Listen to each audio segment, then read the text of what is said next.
Senate will come to order. Senator Martinez-Humenick. Thank you, Mr. President.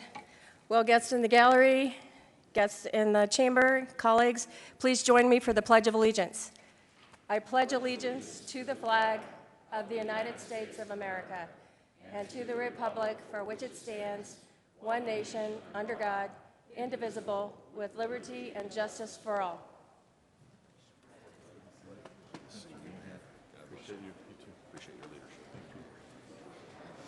Mr. Majors, please call the roll.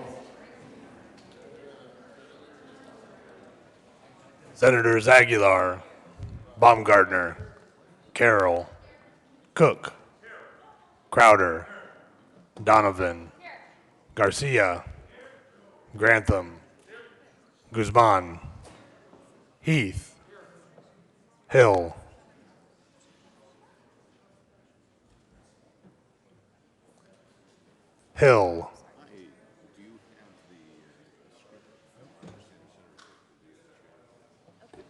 Hodge, Holbert, John, Johnston, Jones, Kafalis, Kerr,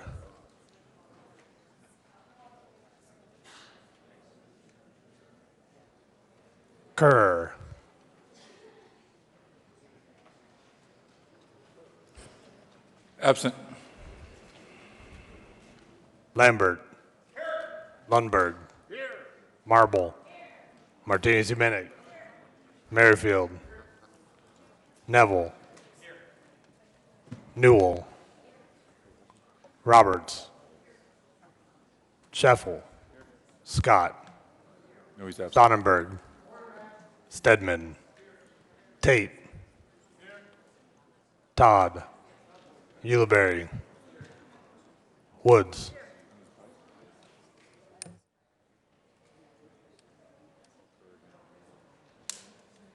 Kerr, Excused. Mr. President.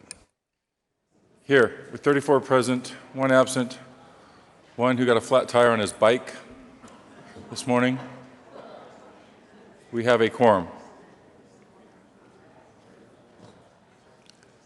Anybody would like to make a motion, this would be a great time to do it.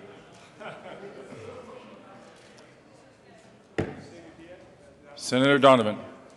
I move that the reading of the Journal of Thursday, February 18th be dispensed with and the journal be approved as corrected by the Secretary. You have heard the motion. All those in favor say aye. Those opposed, no. The ayes have it. The motion is adopted and the journal is approved. Reports of committees of reference. February 17, 2016, Committee on Business, Labor, Technology, after consideration of the Mayor's Committee recommends the following: Senate Bill 40 be amended as follows and also amended before the Committee on Appropriations. The favorable recommendation. February 17, 2016, Committee on Business, Labor, Technology, after consideration of the Mayor's Committee recommends the following: House Bill 1041 be referred to the Committee of the Whole. Favorable recommendation with the recommendation be placed on the consent calendar. February 17, 2016, Committee on Business, Labor, Technology, after consideration of the Mayor's Committee recommends the following: Senate Bill 58 be amended as follows and also amended before the Committee on Appropriations. A favorable recommendation. February 18, 2016, Mr. President, the Committee on Transportation has had a consideration as at a hearing on the following appointments. Recommends the appointments be placed on the consent calendar and confirm. Member of the Transportation Commission for a term expiring July 1st, 2019, Catherine Hall of Grand Junction, Colorado, serves as Commissioner from the 7th Transportation District appointed. February 18, 2016, Committee on Transportation, after consideration of the Mayor's Committee recommends the following: House Bill 1008 be referred to the Committee of the Whole. Favorable recommendation. February 18, 2016, Committee on Transportation, after consideration of the Mayor's Committee recommends the following: Senate Bill 123 be amended as follows and also amended before the Committee of the Whole. Favorable recommendation. February 18, 2016, Committee on Finance, after consideration of the Mayor's Committee recommends the following: House Bill 1049 be referred to the Committee of the Whole. Favorable recommendation with the recommendation be placed on the consent calendar. February 18, 2016, Committee on Finance, after consideration of the Mayor's Committee recommends the following: Senate Bill 115 be referred favorably to the Committee on Appropriations. February 18, 2016, Committee on Finance, after consideration of the Mayor's Committee recommends the following: Senate Bill 125 be amended as follows and also amended before the Committee of the Whole. Favorable recommendation with the recommendation be placed on the consent calendar. February 18, 2016, Committee on Education, after consideration of the Mayor's Committee recommends the following: Senate Bill 52 be postponed indefinitely. February 18, 2016, Committee on Education, after consideration of the Mayor's Committee recommends the following: Senate Bill 105 be postponed indefinitely. February 18, 2016, Mr. President, the Committee on Education has added consideration as a hearing on the following appointments. Recommends the appointments be placed on the consent calendar and confirmed. Members of the Colorado Educational and Cultural Facilities Authority Board of Directors for term expiring June 30th, 2016. Margaret Henry of Brighton, Colorado, Republican, and occasioned by the resignation of Brent Jared Klein of Denver, Colorado, a Republican, appointed for term expiring June 30th, 2018. Samuel James Todd of Broomfield, Colorado, a Republican, and occasioned by the resignation of Patrick M. Brady of Fort Collins, Colorado, a Republican, appointed for terms expiring June 30th, 2019. William Carl Sandin of Colorado Springs, Colorado, a Republican, reappointed. Cheryl Denise Cohen Vader of Denver, Colorado, an unaffiliated, reappointed. Senate Services.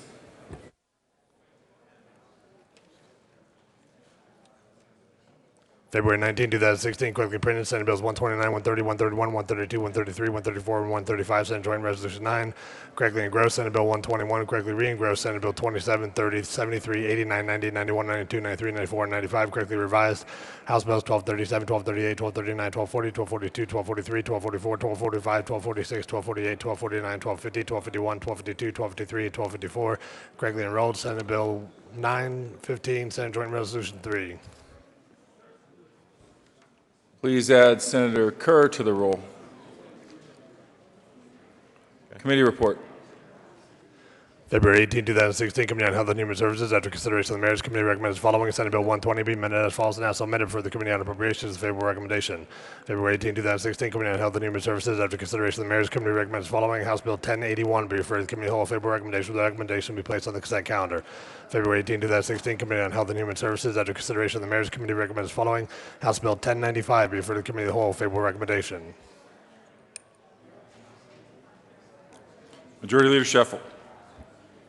Thank you, Mr. President. At this time, I move that the Senate proceed out of order for purposes of considering resolutions 2 in number, Senate Joint Resolution 8 and Senate Joint Resolution 9. The motion is to proceed out of order for the consideration of resolutions. All those in favor say aye. Opposed, no. The ayes have it. The Senate will proceed out of order.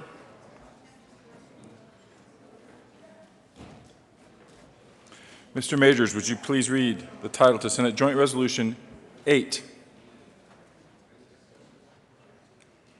Senate Joint Resolution 8 by Senators Donovan, Martinez, Dominic, and Representatives Lawrence and Primavera concerning awareness of heart disease and in connection therewith declaring February 19, 2016 as National Wear Red Day. Senator Donovan. Thank you, Mr. President. I move Resolution 008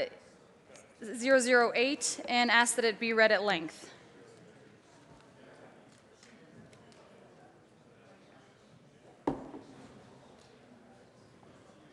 Whereas heart disease and stroke kill 1 in 3 women in the United States, yet 80% of cardiac events can be prevented. And whereas cardiovascular disease and stroke kill 1 woman approximately every 80 seconds in the United States. And whereas an estimated 44 million women in the United States are affected by cardiovascular diseases.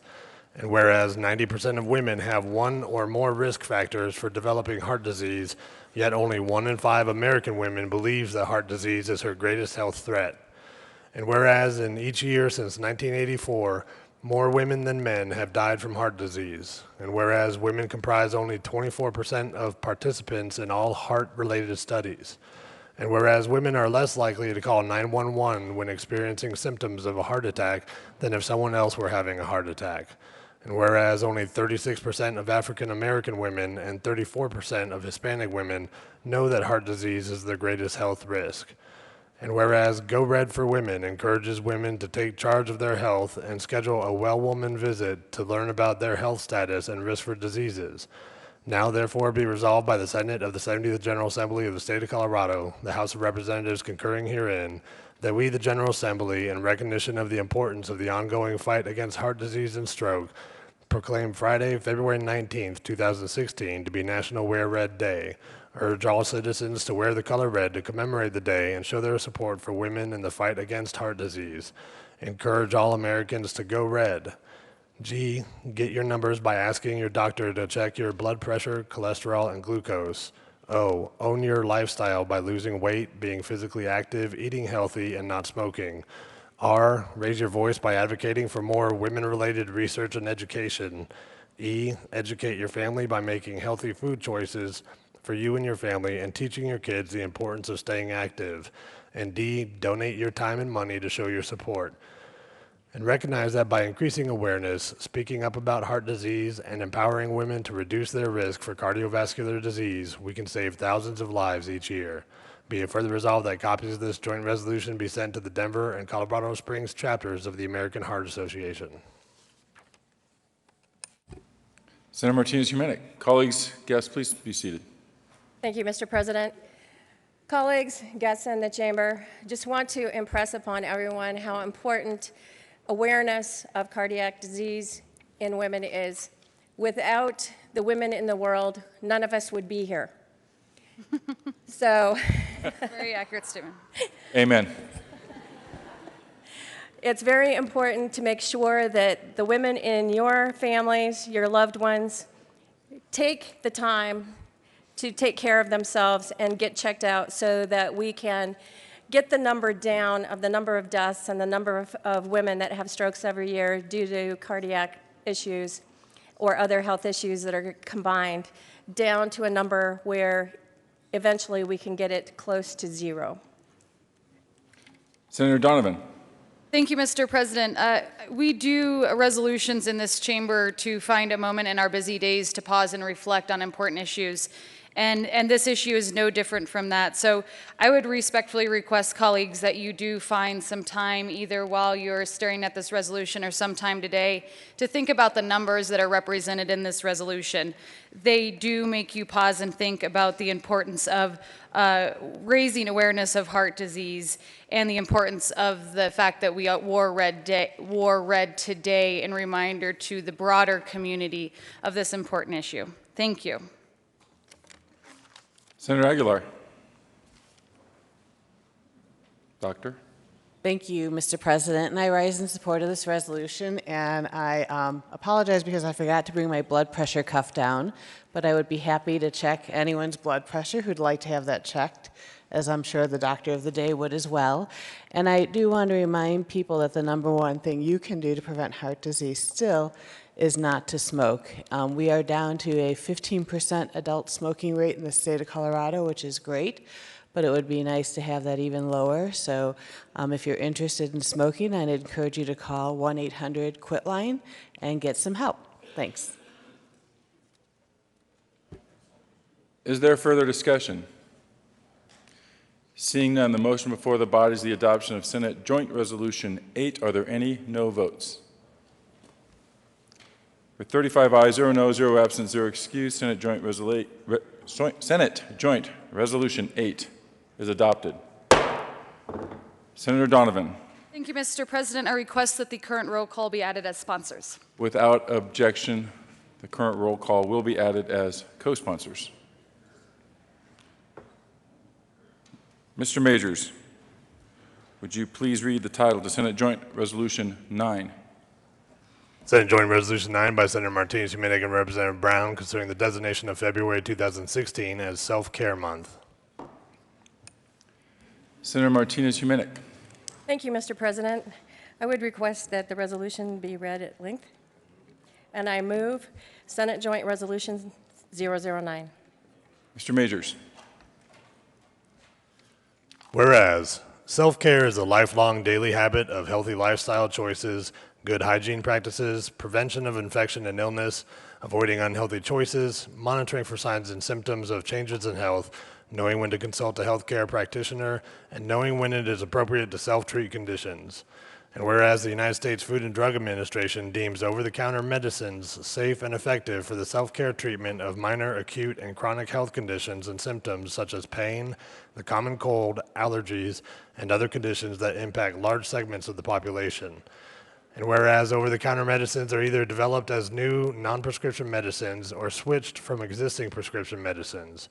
And whereas over-the-counter non-prescription medicines are self-care products that consumers purchase in pharmacies, supermarkets, retail stores, and online. And whereas every dollar spent on over-the-counter medicines saves the United States healthcare system about $6 each year, totaling $102 billion in annual savings. And whereas non-prescription medicines help to ease the burden on healthcare practitioners, eliminating unnecessary medical examinations that could be avoided with appropriate self-care. And whereas Colorado benefits when its citizens practice appropriate self-care, do not unnecessarily visit healthcare practitioners, and are empowered by higher self-esteem, improved health, and a reduced use of healthcare services. And whereas Colorado encourages its citizens to take advantage of self-care's potential to improve personal and public health, save personal and public treasury, and strengthen the sustainability of the Colorado healthcare system.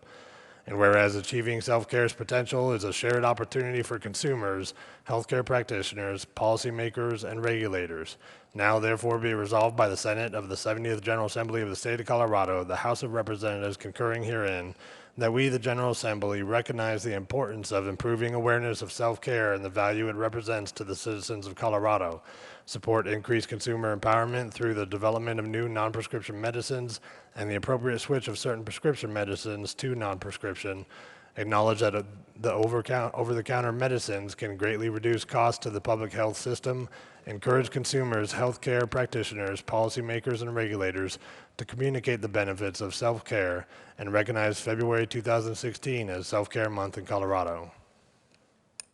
Colleagues, please be seated. Senator Martinez-Humenick. Thank you. I just wanted to make the comment that this resolution actually goes very well with the former resolution. If we're taking care of ourselves, we are helping our families, we are helping ourselves, and by realizing that taking the regime of prescription drugs or the over-the-counter medications properly can only increase your health long term. Is there further discussion? Seeing none, are there any no votes? With 35 ayes, 0 no, 0 absent, 0 excused, Senate Joint Resolution 9 is adopted. Co-sponsors. Senator Martinez-Humenick. I would like to ask that the current roll be added as co-sponsors. Mr. President? Seeing no objection, the current roll call will be added as co-sponsors. Introduction of bills, first reading.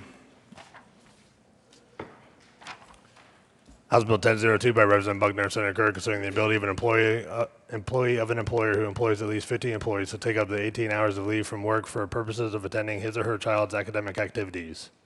House Bill 1002 will be assigned to the State Veterans and Military Affairs Committee. House Bill 1067 by Representative Mitch Bush and Senator Donovan concerning extension and authorization of the Regional Transportation Authority to impose a uniform mill levy on all taxable property within its territory. House Bill 1067 will be assigned to the Committee on Transportation. House Bill 1083 by Representatives Brown and Hamner and Senators Donovan and Grantham concerning the role and mission of Western State Colorado University.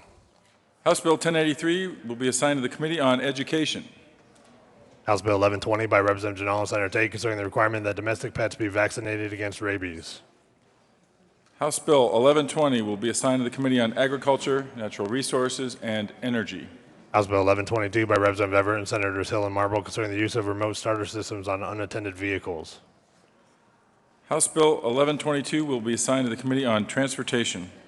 House Bill 1148 by Representative Sias and Senators Roberts and Cafalas concerning the oversight authority of the Health Insurance Exchange Oversight Committee with regard to policies that affect consumers proposed by the Health Benefit Exchange. House Bill 1148 will be assigned to the Committee on Health and Human Services.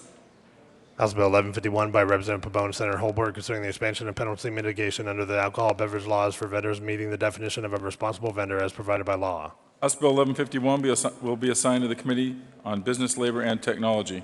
House Bill 1169 by Representative Quorum and Senator Roberts concerning the appointment of representatives of the Southern Ute and Ute Mountain Ute tribes as voting members of the Statewide Transportation Advisory Committee. House Bill 1169 will be assigned to the Committee on Transportation. Third reading of bills, consent calendar. Majority Leader Scheffel. Thank you, Mr. President. I request that House Bill 1240 be removed from the third reading of bills for final passage consent calendar and move that it be laid over to February 22nd.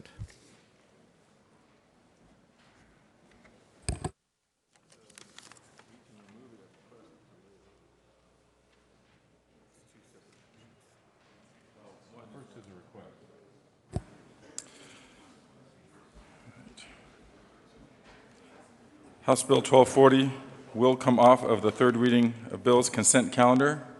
The motion before the body is to now lay it over.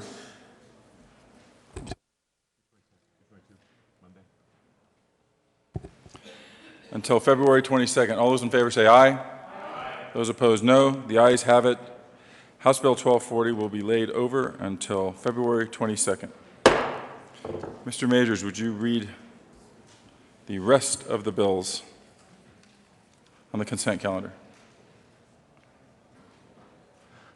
House Bill 1237 by Representative Hamner, Senator Lambert, concerning supplemental appropriation in the Department of Agriculture. House Bill 1238 by Representative Hamner, Senator Lambert, concerning supplemental appropriation in the Department of Corrections. House Bill 1239 by Representative Hamner, Senator Lambert, concerning supplemental appropriation in the offices of the Governor, Lieutenant Governor, and Estate Planning and Budgeting. House Bill 1242 by Representative Hamner, Senator Lambert, concerning supplemental appropriation in the Department of Human Services. House Bill 1243 by Representative Hamner and Senator Lambert, concerning supplemental appropriation to the Judicial Department. House Bill 1244 by Representative Hamner and Senator Lambert, concerning supplemental appropriation to the Department of Law. House Bill 1245 by Representative Hamner and Senator Lambert, concerning supplemental appropriation to the Department of Military and Veterans Affairs. House Bill 1246 by Representative Hamner and Senator Lambert, concerning supplemental appropriation to the Department of Personnel. House Bill 1248 by Representative Hamner and Senator Lambert, concerning a supplemental appropriation to the Department of Public Safety. House Bill 1249 by Representative Hamner and Senator Lambert, concerning supplemental appropriation to the Department of Regulatory Agencies. House Bill 1250 by Representative Hamner and Senator Lambert, concerning a supplemental appropriation to the Department of Revenue. House Bill 1251 by Representative Hamner and Senator Lambert, concerning a supplemental appropriation to the Department of the Treasury. House Bill 1252 by Representative Hamner and Senator Lambert, concerning funding for capital construction and making supplemental appropriations in connection therewith. Majority Leader Shuffle.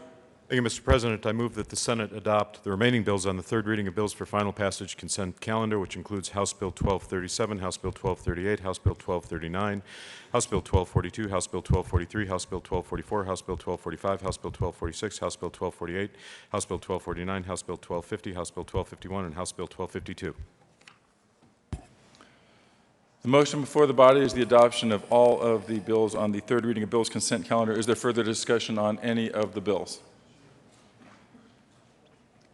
Are there any no votes on any of the bills on the third reading of bills consent calendar?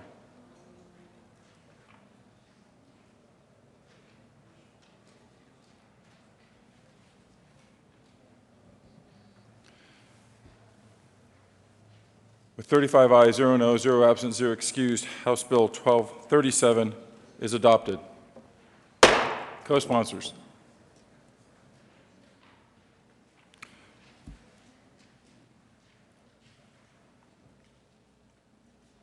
With 35 ayes, 0 no, 0 absent, 0 excused, House Bill 1238 is adopted. Co-sponsors.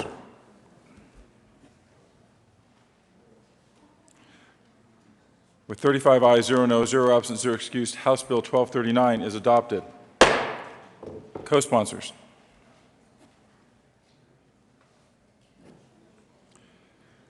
With 35 ayes, 0 no, 0 absent, 0 excused, House Bill 1242 is adopted. Co-sponsors.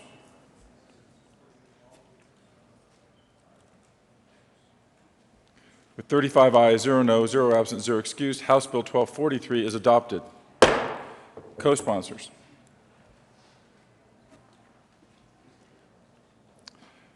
With 35 ayes, 0 no, 0 absent, 0 excused, House Bill 1244 is adopted. Co-sponsors. With 35 ayes, 0 no, 0 absent, 0 excused, House Bill 1245 is adopted. Co-sponsors.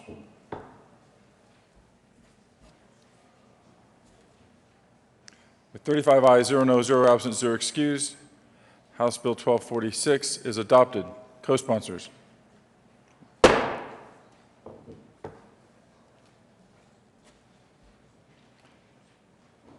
With 35 ayes, 0 no, 0 absent, 0 excused, House Bill 1248 is adopted. Co-sponsors.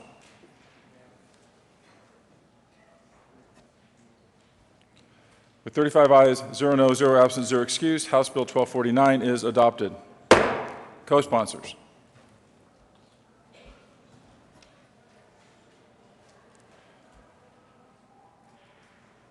With 35 ayes, 0 no, 0 absent, 0 excused, House Bill 1250 is adopted. Co-sponsors.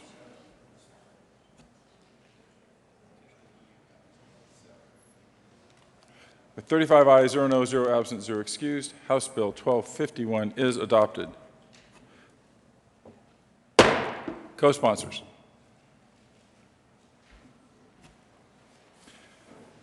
With 35 ayes, 0 no, 0 absent, 0 excused, House Bill 1252 is adopted. Co-sponsors. Senator Kafalis. Please add the president to all of those bills. A little outreach for the JBC.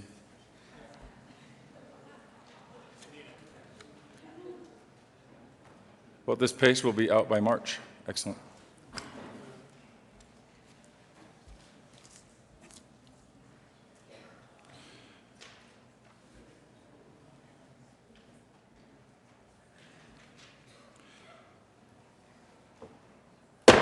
Third reading of bills, final passage. Mr. Majors, would you please read the title to House Bill 1253? House Bill 1253 by Representative Hanner, Senator Stedman, considering adjustments in the amount of total program funding for public schools for the 2015-16 budget year in connection with making and reducing an appropriation. Senator Stedman. Thank you, Mr. President. I move House Bill 1253 on third reading and final passage and suggest the use of the present roll call. Is there further discussion?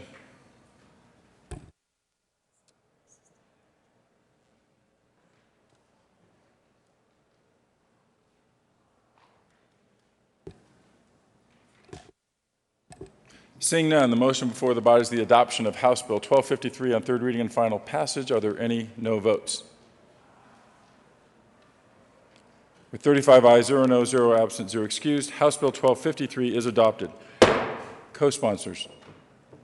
Senator Stedman. Thank you, Mr. President. I would suggest the use of the morning roll call as co-sponsors on House Bill 1253. Is there objection?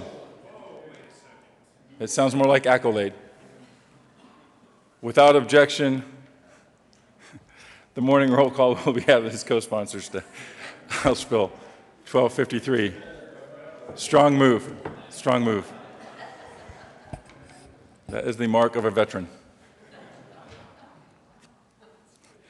Mr. Majors, please read the title, House Bill 1254. House Bill 1254 by Representative Young and Senator Grantham concerning post-board training concerning wrongs to persons with intellectual and developmental disabilities. Senator Grantham. Thank you, Mr. President. I move House Bill 1254 on third reading and final passage and ask for use of the present roll call. Is there further discussion? Seeing none, the motion before the body is the adoption of House Bill 1254 on third reading and final passage. Are there any no votes?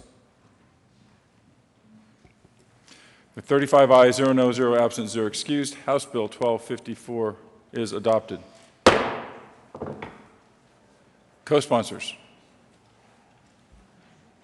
Senator Newell, Senator Woods, Senator Merrifield, Senator Martinez-Huminick, Senator Heath, Senator Carroll, Senator Kafalis, Senator Kerr, Senator Todd, Senator Aguilar, Senator Lundberg, Majority Leader Scheffel.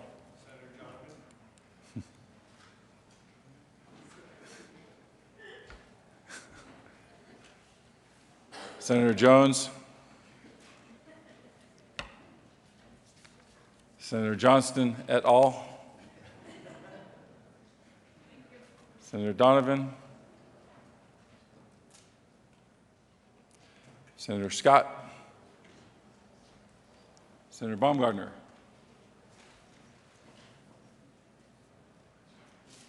please have the president.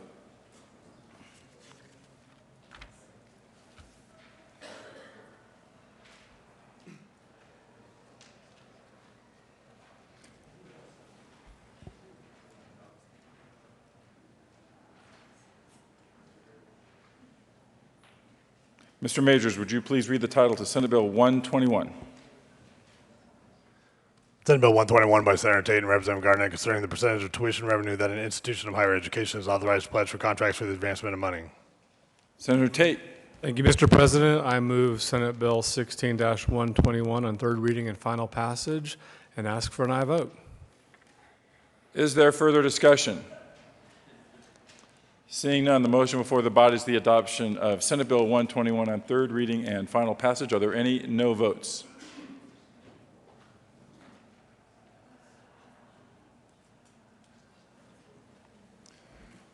With 35 ayes, 0 no, 0 absent, 0 excused, Senate Bill 121 is adopted. Co-sponsors, Mr. Majority Leader. Senator Heath, Senator Johnston, Senator Scott, Senator Todd, Senator Newell, Senator Martinez-Humenick, Senator Holbert, Senator Lambert, Senator Roberts, Senator Grantham, Senator Cook, Senator Aguilar, Senator Hill, Senator Lundberg,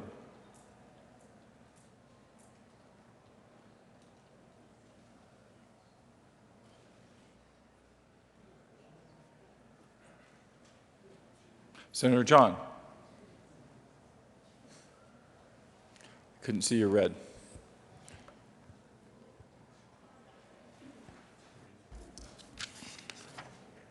Senator Baumgartner.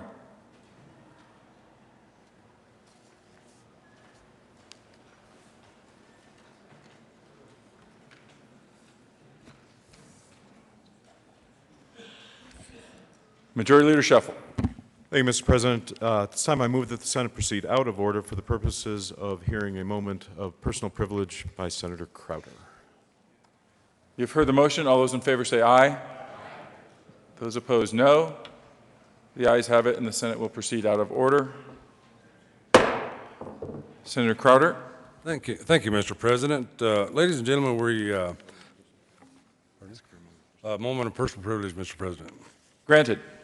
Thank you, Mr. President. Today, it's very much an honor of mine.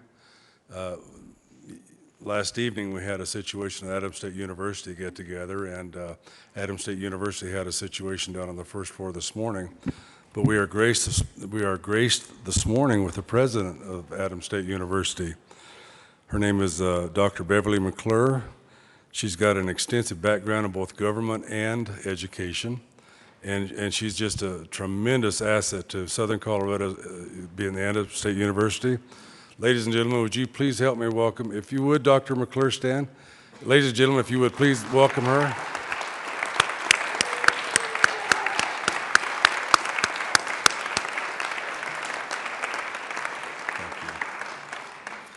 One other item, we have the student government on this side. We have the assistant Vice President and student trustee from Adams State College in their local government. So if you would welcome them also. Thank you very much, Mr. President.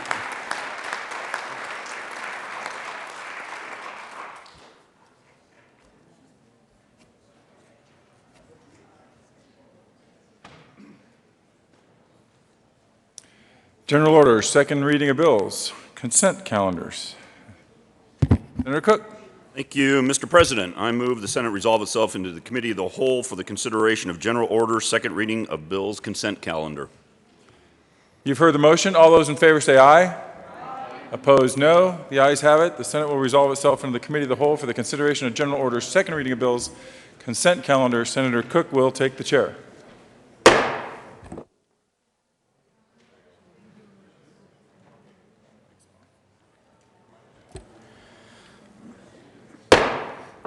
Thank you, Mr. President. The committee will come to order and the coat rule is relaxed. Mr. Majors, would you please read the titles to all the bills listed on the consent calendar?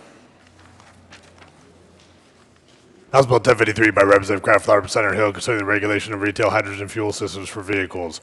House Bill 1069 by Representatives Rankin and Moreno and Senator Grantham, concerning the ability of a city's governing body to determine the length of terms for its housing authority commissioners. Majority Leader Shuffle. Thank you, Mr. Chairman. At this time, I move that the committee adopt the two bills on the general order, second reading of bills consent calendar, which includes House Bill 1053 and House Bill 1069 and its corresponding local government committee report. Is there any discussion on the committee reports? The motion before the body is the adoption of all reports to all the bills on the general order, second reading of bills, consent calendar. All those in favor say aye. Opposed, no. The ayes have it, and the reports are adopted. Is there any discussion on the bills listed on the general order consent calendar? Seeing none, the motion before the body is the adoption of the bills of general order, second reading of bills, consent calendar. All in favor say aye. All opposed, no. The ayes have it, and the bills are adopted. Majority Leader shuffle. Thank you, Mr. Chairman. I move the committee rise and report. The motion for the body is to rise and report. All those in favor say aye. Opposed, no. The ayes have it, and the committee will rise and report.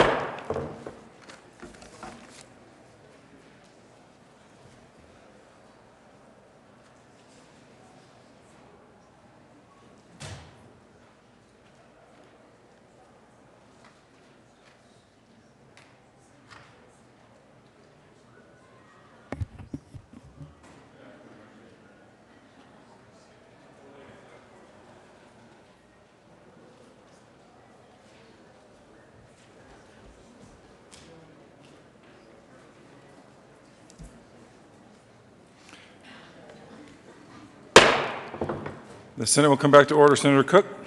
Thank you, Mr. President. The committee has met and had a number of bills under consideration. Mr. Majors, would you please read the report? February 19, 2016, Mr. President, your committee of the whole believes the report is under consideration. The following attached bills being second reading thereof makes following recommendations thereon. House Bill 1053, House Bill 1069 as amended, passed on second reading in order and revised, placed on counter for third reading and final passage. Senator Cook. Thank you, Mr. President. I move for the adoption of the report. The motion before the body is the adoption of the report of the Committee of the Whole. Is there further discussion? Seeing none, are there any no votes? 35 ayes, 0 no, 0 absent, 0 excused. The report of the Committee of the Whole is adopted. House Bill 1053, House Bill 1069 as amended, passed on second reading and ordered revised and placed on the calendar for third reading and final passage. General orders, second reading of bills. Senator Cook. Thank you, Mr. President. I move the Senate resolve itself into the Committee of the Whole for the consideration of general orders, second reading of bill calendar. You have heard the motion. All those in favor say aye. Those opposed, no. The ayes have it. The Senate will resolve itself into the Committee of the Whole for the consideration of general orders, second reading of bills. Senator Cook will take the chair.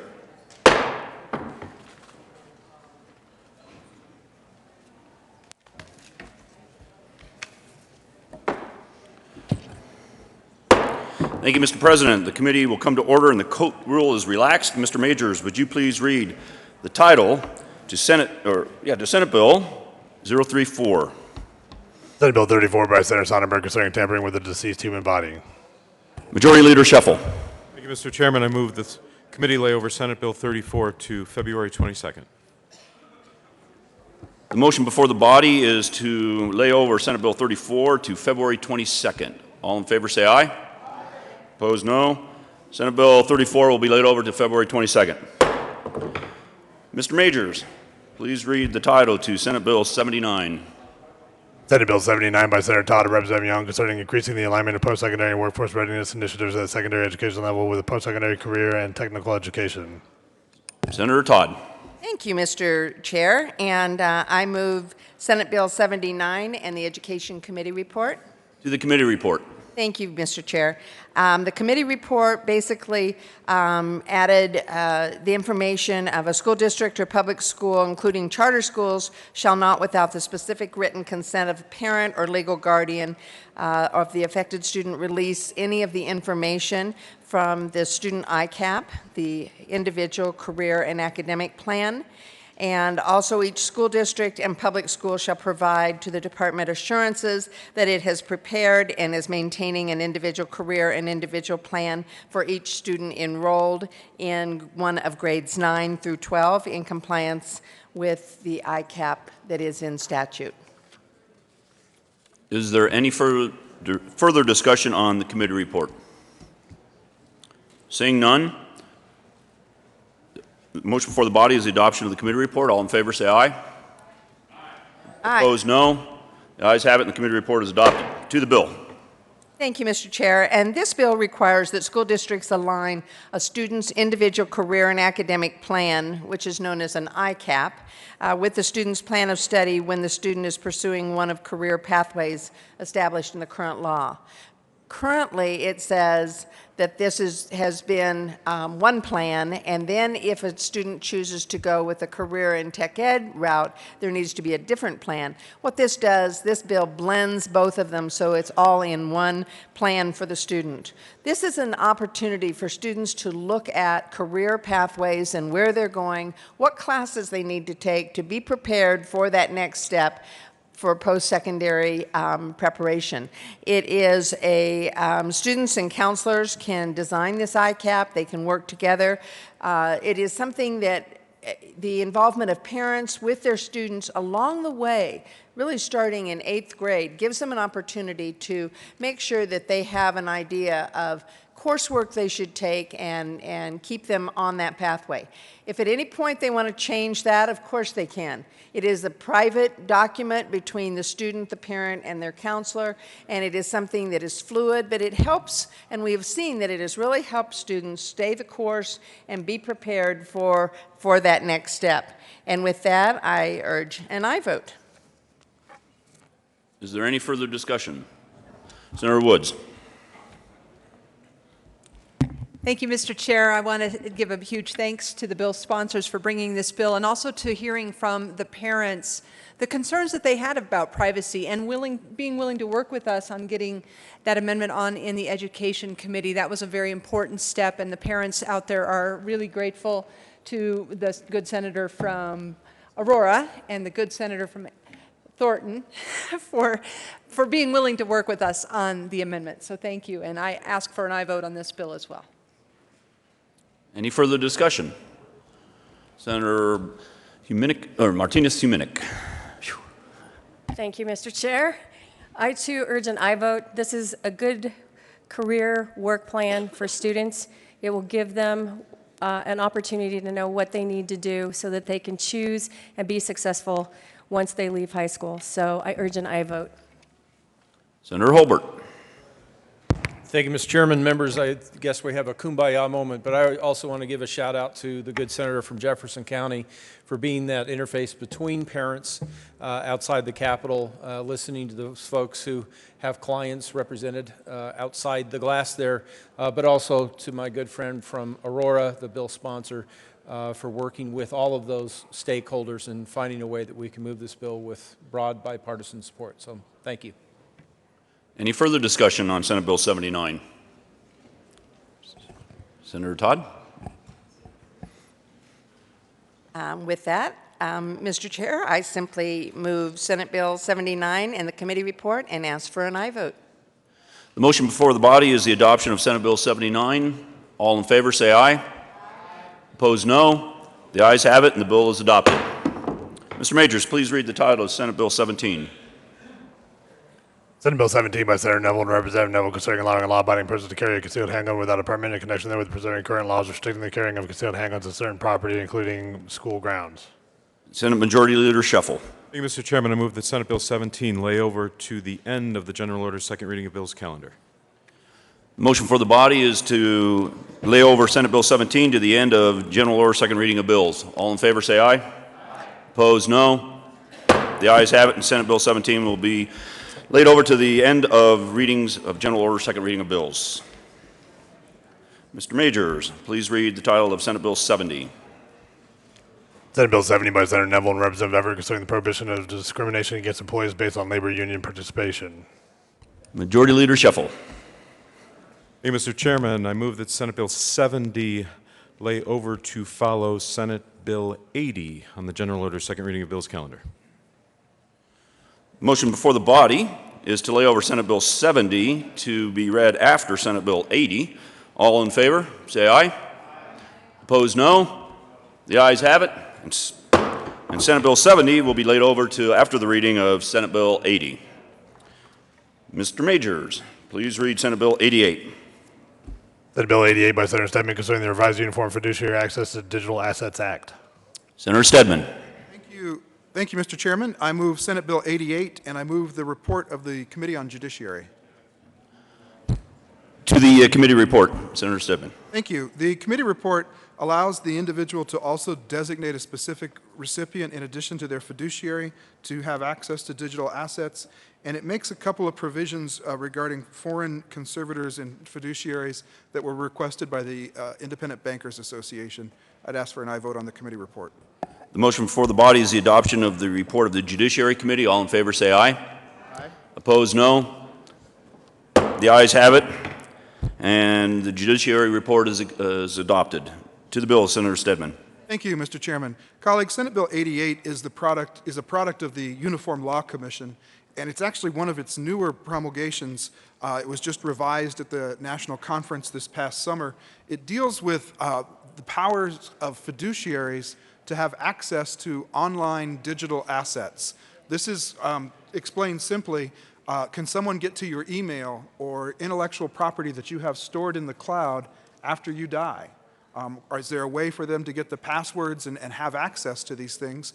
Because under current licensing agreements from online providers, they have standard licensing terms that say upon your death, the provider may close your account and any assets, that any property of yours that is stored with them reverts to the provider. When you die, you lose all of your online content to Yahoo or Google or Facebook or whomever. And this bill is intended to empower individuals to be able to make provisions so that their personal representative of their will or their conservator, if they're incapacitated, would be able to at least find out and have a catalog of what are your online assets, what are the contents of your email inbox, so that that person can help gather together all the property of your estate and distribute assets according to your will and your instructions. This may be something as silly as family photos stored in the cloud, but it may also be intellectual property that someone has created, whether that's the written work or photographs or musical compositions. Increasingly, people are storing work product with online providers in digital form in places where it's not necessarily easy after you die for the executor of your estate to go and collect all of your assets and distribute them according to will. This bill has provisions to enable individuals to use an online tool to specify whether and how they want their fiduciary to have access. And this really is a very cutting-edge issue. There's been litigation against some of these online companies in estate matters. This bill is intended to resolve this, and hopefully all 50 states will enact this bill so that folks, wherever you are, have the ability to know that you can protect your online digital assets through this manner. I ask for an aye vote on Senate Bill 88. Is there any further discussion on Senate Bill 88? Seeing none, the motion before the body is the adoption of Senate Bill 88. All in favor say aye. Aye. Opposed, no. The ayes have it, and Senate Bill 88 is adopted. Mr. Majors, please read Senate Bill 80. Senate Bill 80 by Senator Newell concerning secured marijuana cultivation requirements. Majority Leader Scheffel. Thank you, Mr. Chairman. I move the committee lay over Senate Bill 80 to February 23rd. Motion before the body is to lay over Senate Bill 80 to February 23rd. All in favor say aye. Aye. Opposed, no. The ayes have it. Senate Bill 80 is laid over to February 23rd. Mr. Majors, please read the title of Senate Bill 70. Senate Bill 70 by Senator Neville and Representative Everett concerning the prohibition of discrimination against employees based on labor union participation. Senator Neville. Thank you, Mr. Chair. I move Senate Bill 70 and ask for a favorable vote. Is there any further discussion on Senate Bill 70? Senator Ulibarri.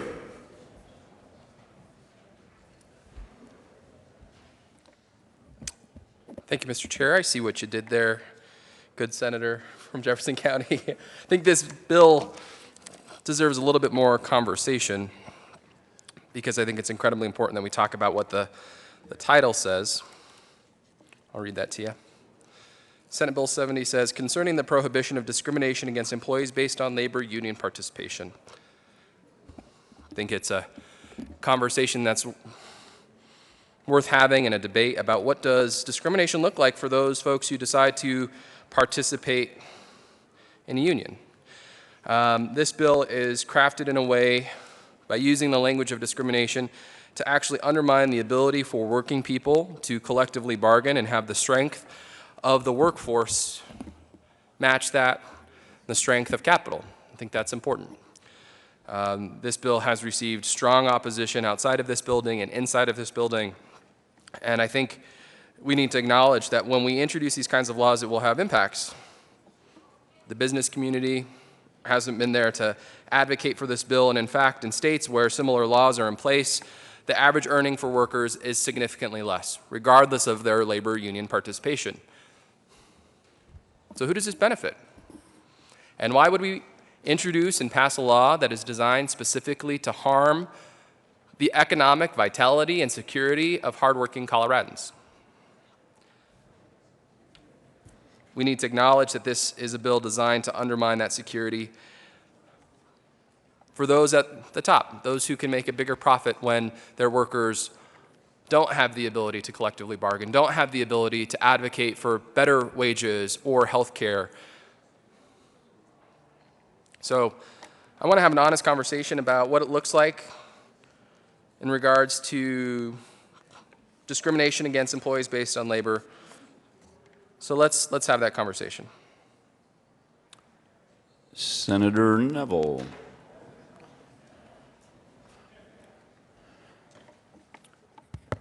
There is an amendment on the desk. Mr. Majors, would you please read amendment number 003? Senator Ulibarri. Thank you, Mr. Chair. I move L003. To the amendment. Thank you, Mr. Chair. L003 strikes out page 2, lines 17 through 33, and a few other pages, but keeps the penalty sections and actually keeps those penalties in place for actual discriminatory practices. So it says, on and after the effective date of this section, an employer shall not use surveillance, promises, intimidation, or threats against an employee in a workplace. That surveillance, promises, intimidation, and threats actually constitute discrimination against their employees.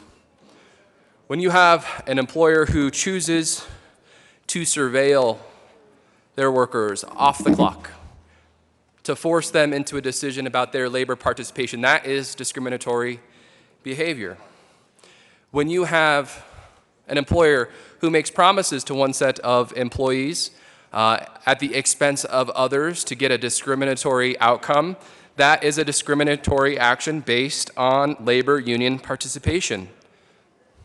When you have an employer who intimidates their employees and threatens harm or action against them for their union participation while cards are being circulated or during collective bargaining or while a labor election is pending, that's discriminatory action. And don't just ask me, ask the workers who go through this. The folks up in Windsor who had to file an NLRB complaint against their employers because of the kinds of threats, intimidation, harassment, discrimination that was happening on the worksite when they chose to use their right of association to form a labor union guaranteed under the First Amendment of the U.S. Constitution. No employee should be subjected to threats. Again, another discriminatory action based on labor union participation. Why would we do harm to the working people of Colorado? Why would we allow these kinds of discriminatory, harmful actions to be conducted by employers against employees? For most working Coloradans, they have only one power, and that is to associate with their colleagues, to join a labor union, to collectively bargain, to fight against the fleets of lawyers and the high-paid CEOs. So employers shouldn't have to go through this process. They should be prohibited from engaging in discriminatory practice based on labor union participation. They should not be able to surveil, promise, intimidate, or threaten their employees while cards are being circulated during collective bargaining or while a labor election is pending. This is what discrimination looks like. Let's pass L003. Senator Neville. Thank you, Mr. Chair. And I do look forward to my colleague from Thornton to having an honest conversation with what this bill is about.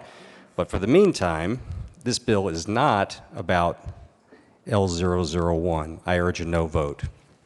That'd be L003. L003. Thank you, Senator. Senator Kerr. Thank you, Mr. Chair. Well, L003, if we read it, says on and after the effective date of this section, an employer shall not use surveillance, promises, intimidation, or threats against an employee in a workplace. And then gives some examples. So this amendment is not about this bill. Let me go back and read the title of the bill concerning the prohibition of discrimination against employees based on labor union participation. So if saying that these prohibited activities, an employer shall not use surveillance, promises, intimidation, or threats against an employee in a workplace while they are participating in these labor activities, that's exactly what the title of the bill says. That's exactly what this bill is about, is making sure that employees, the hardworking people of Colorado, are not discriminated against in any way. And you can say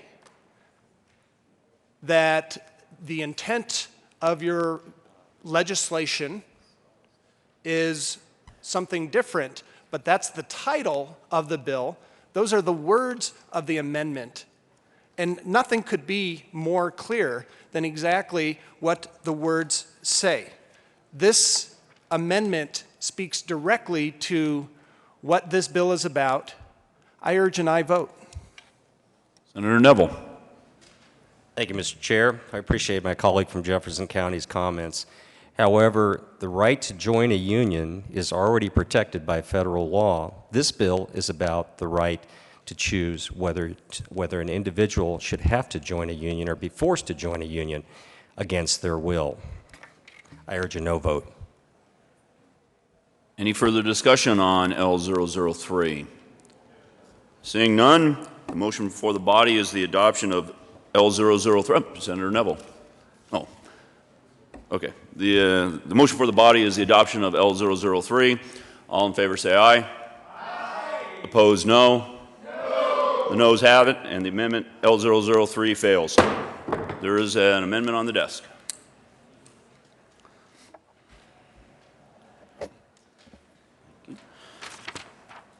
Mr. Majors, would you please read the title to L007?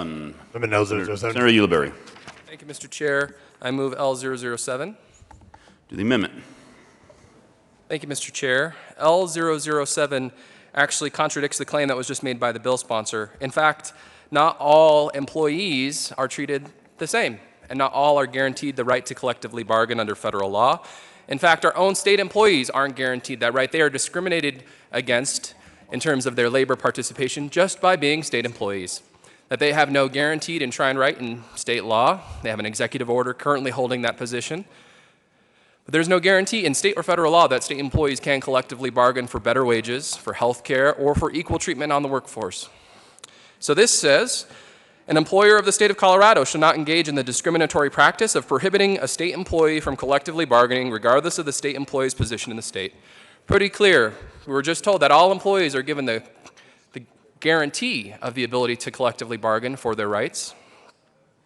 In fact, that's not true. State employees don't have that right. Let's put that into law. Any further discussion on L007? Senator Neville. Thank you, Mr. Chair. Again, this bill is not about the public, about the state of Colorado, whether the state of Colorado should change its practices at this point. I just urge a no vote. We're going to, at some point, when my cohorts are ready, we're going to have an honest conversation about what this bill is about, and I'm willing to have that, but I urge a no vote. Senator Ulibarri. Thank you, Mr. Chair. Colleagues, the title is incredibly clear. It's about prohibiting discrimination based on labor participation. Our Senate rules say that any bill under consideration here on the Senate floor, we can have conversation, make amendments to those bills based on those broad bill titles. So let's have this conversation.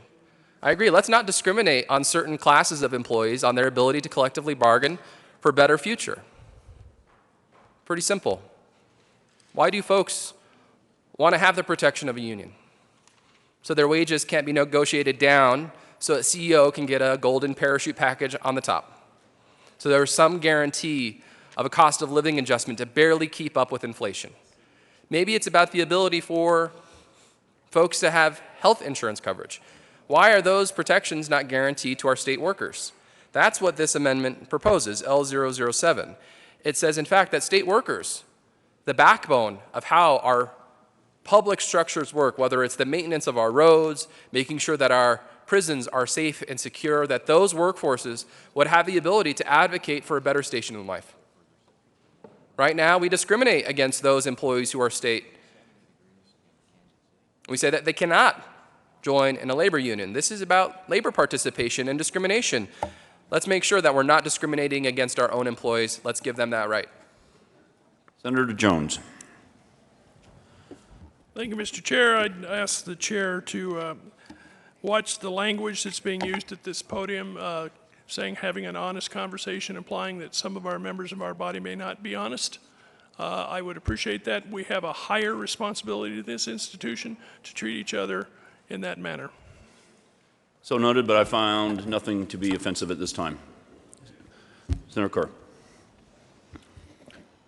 Thank you, Mr. Chair. So we're being asked to have an honest conversation. So I'm honestly going to read the title to the bill again. Quote, concerning the prohibition of discrimination against employees based on labor union participation. End quote. That's what the title is. We're talking about the rights of workers, the rights of hardworking Coloradans to choose for themselves whether or not to participate in a union and what their rights are when they choose to or choose not to. Those are their rights right now.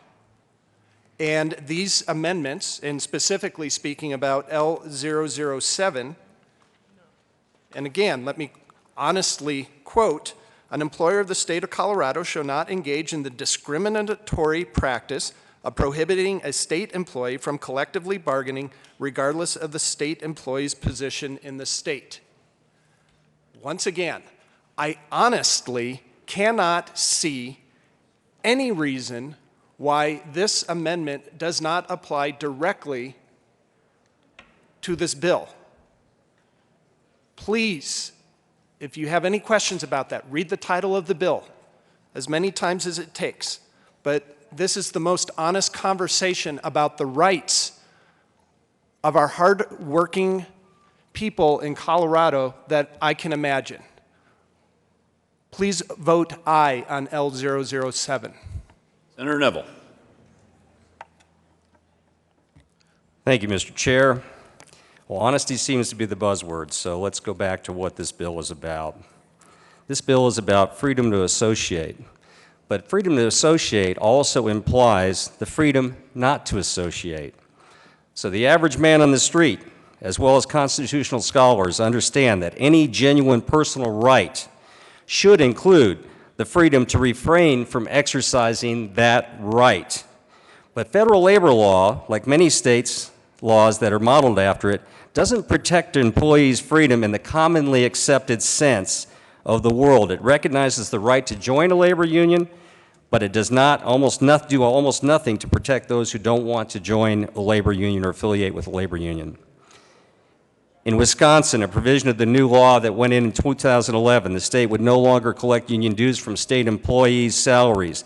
The unions would have to collect those dues themselves. As a result, the state branch of the National Education Association, once 100,000 strong, has seen its membership drop by a third because people were allowed to choose. The American Federation of Teachers, which organized in the college system, was still allowed to exist, but saw a 50% decline because people were allowed their freedom of choice to opt out.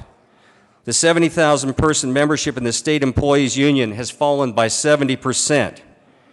A graphic demonstration that given the choice, many union members, if they're not forced to join a union, have second thoughts about their membership. That's what this is about. This is about the freedom to exercise your choice to affiliate or to not affiliate. If a worker's freedom to affiliate with a labor union merits government protection, and the overwhelming consensus here is that it does, then it should follow that the freedom not to affiliate with a labor union also merits that protection. We don't have that protection currently in the state of Colorado. This amendment does not provide that protection in the state of Colorado. Senator Ulibarri. Thank you, Mr. Chair. I would like to actually speak to the amendment that's before us, which is that there is one class of employees that currently is not guaranteed that freedom of association, and that's our state employees. They are discriminated against under state law because they don't have the ability to collectively bargain for a better future. That's what L007 says. So despite the comments to the bill, L007 says that, yes, our state employees, the folks who day in and day out make our public structures work, that they should have that ability. Right now, they're not guaranteed that right. Let's give them that right under state law. Senator Holder. Thank you, Mr. Chairman. I rise in opposition to L007. The sponsor has brought a bill that allows freedom of choice. People would be able to choose whether or not they want to join a labor organization, and employers would not require or prohibit. It's a two-way discussion point in the bill as it currently exists. If you look at L007, it takes away one side of that equation and puts the emphasis on the employer can't prohibit. I think it's important that we recognize that the bill as it is currently drafted in its present form allows that or prohibits that either way. As Congress may not prescribe a certain religion or prohibit a certain religion, that's the way I read the current bill, in that an employer cannot require or prohibit. And in this case, it is specific, this amendment is specific to public employees. I was a little taken aback at the idea that there's some golden parachute allowed in this scenario as the bill is currently drafted for executives to receive some large amount of compensation. If they are state employees, is that the chief executive? Is that executive director or director of a department or division? Because those retirement options would, I think, be covered under the Public Employees Retirement Association, PARA. So I don't think that that's a good application to this particular amendment, because when we talk about public employees, I think that the compensation of those executives in the different departments or divisions, or the chief executive of our state, the governor of Colorado, I don't think that that necessarily applies. So I would ask for a no vote on L007, and let's make sure that we protect this in both directions, not require or prohibit membership in a labor organization. Senator Jones. Thank you, Mr. Chair. To the amendment, members, if you look closely at this amendment, if you break it down, I want you to think about this. I ask for an aye vote. If you vote no, this is what you're voting for. The A, B, and C on there are basically the steps of the process: cards being circulated, collective bargaining, labor elections pending. So when these elections are pending, if you vote no today, it's okay to surveil, to spy on people doing this. It's okay to make promises of some sort, to have something not happen. It's okay to intimidate workers. It's okay to threaten workers. I want you to think about that.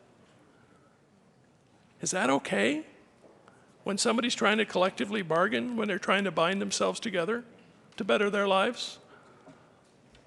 This is serious stuff, folks. I saw a smile in the group here today.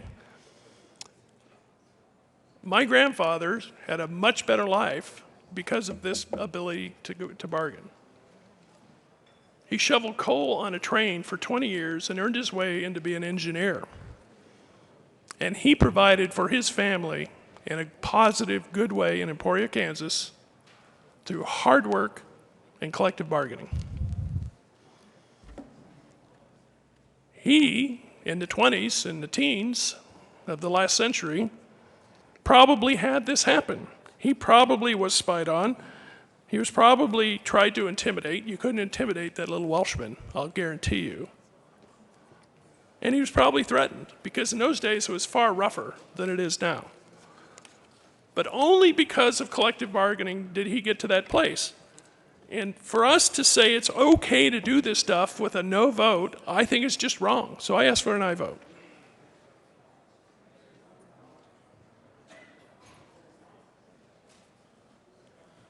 Is there any further discussion on L007? Seeing none, the motion for the body is the adoption of Amendment L007. All in favor say aye. Aye. All opposed, no. No. The noes have it, and the amendment fails. Senator Neville. Thank you, Mr. Chair. And I wanted to cover a couple of other issues regarding this bill. I think it was mentioned that this bill actually puts Colorado in a poorer economic situation. A couple of key points that this bill actually does. Of course, we talked about freedom of association, but also the right to work to bolsters job creation, personal income growth.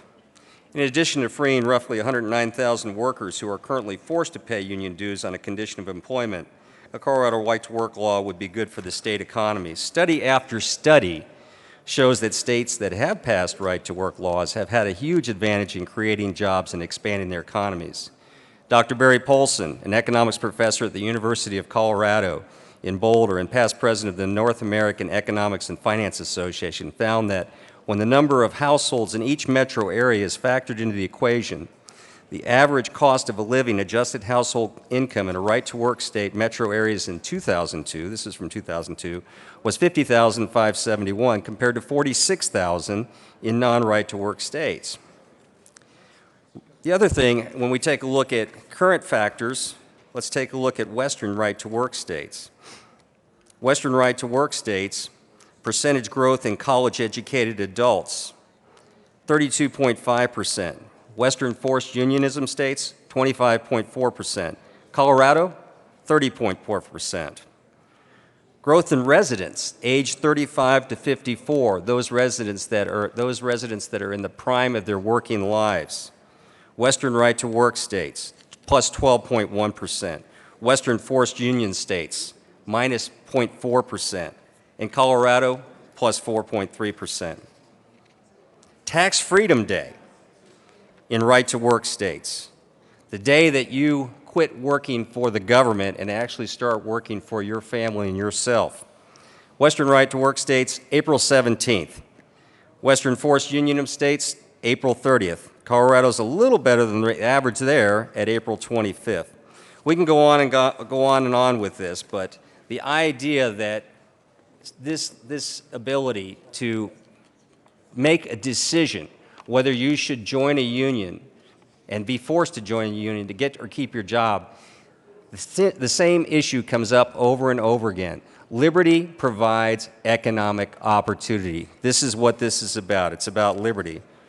Without a right-to-work law, it is basically impossible to prevent forced dues politicking by union bosses. Right-to-work laws deter corruption. Lifelong union activist Robert Finch explained it. In the Western world, American unions like the Teamsters, the Longshoremen, Unite, and the laborers are the last refuge of pre-modern despotism. More than any other single factor, what turns them into realms governed by petty warlords is a lack of consent. Friends, it comes down to something very, very simple and basic. As an individual, should you have the opportunity to decide whether you join a third-party group? Let me ask you, if an employer came to you and said you had to affiliate with a church of their choice, or if an employer came to you and said they just made an agreement with, let's say United Way, and they've made a decision that it's to your best benefit that you should actually have your paycheck docked by X number of dollars per week to support United Way for the benefit of others. This is a third-party group. The right to affiliate with the union, and let me tell you that that's still out there in a number of states, and every right-to-work state still allows you affiliation. Nevada, Utah, Idaho, Wyoming, North Dakota, South Dakota, Nebraska, Kansas, Oklahoma, Texas, Arizona, Arkansas, Louisiana, Mississippi, Tennessee, Alabama, Florida, Georgia, South Carolina, North Carolina, Virginia, Indiana, Michigan, Wisconsin, and Iowa, and last but not least, most recently, West Virginia, have all allowed their constituents the opportunity of free association, whether they choose to join a union or to not join a union. In right-to-work states, when people are allowed that free association, what we see is unions that actually effectively work for the benefit of the employees and also work with the companies that those employees represent. And that is a positive thing. That's allowed in right-to-work states. That is encouraged. Unions have a function. However, forced unionism does not have a function in the modern-day world. I urge an aye vote on Senate Bill 70. Senator Merrifield. Thank you, Mr. Chair. I just would like to respond to some statements that were just made concerning right-to-work states. Actually, by making unions weaker, right to work lowers wages and living standards for all workers in the state. In fact, workers in states with these laws earn an average of $5,971 less per year than workers in other states. And because of higher wages, working families in states without these laws benefit from healthier tax bases that improve their quality of life. So here's some data. Number one, right-to-work states, wages are $5,971 less. Number two, in right-to-work states, the poverty rate is 14.8% greater. Number three, in right-to-work states, health benefits are 16.3% lower in people below the age of 64. And number five, was that 5 or 4? In right-to-work states, workplace fatalities are 54.4% higher, where unions are not allowed to speak up on behalf of the safety of their workers. Thank you. Senator Ulibarri. Nope. Senator Neville.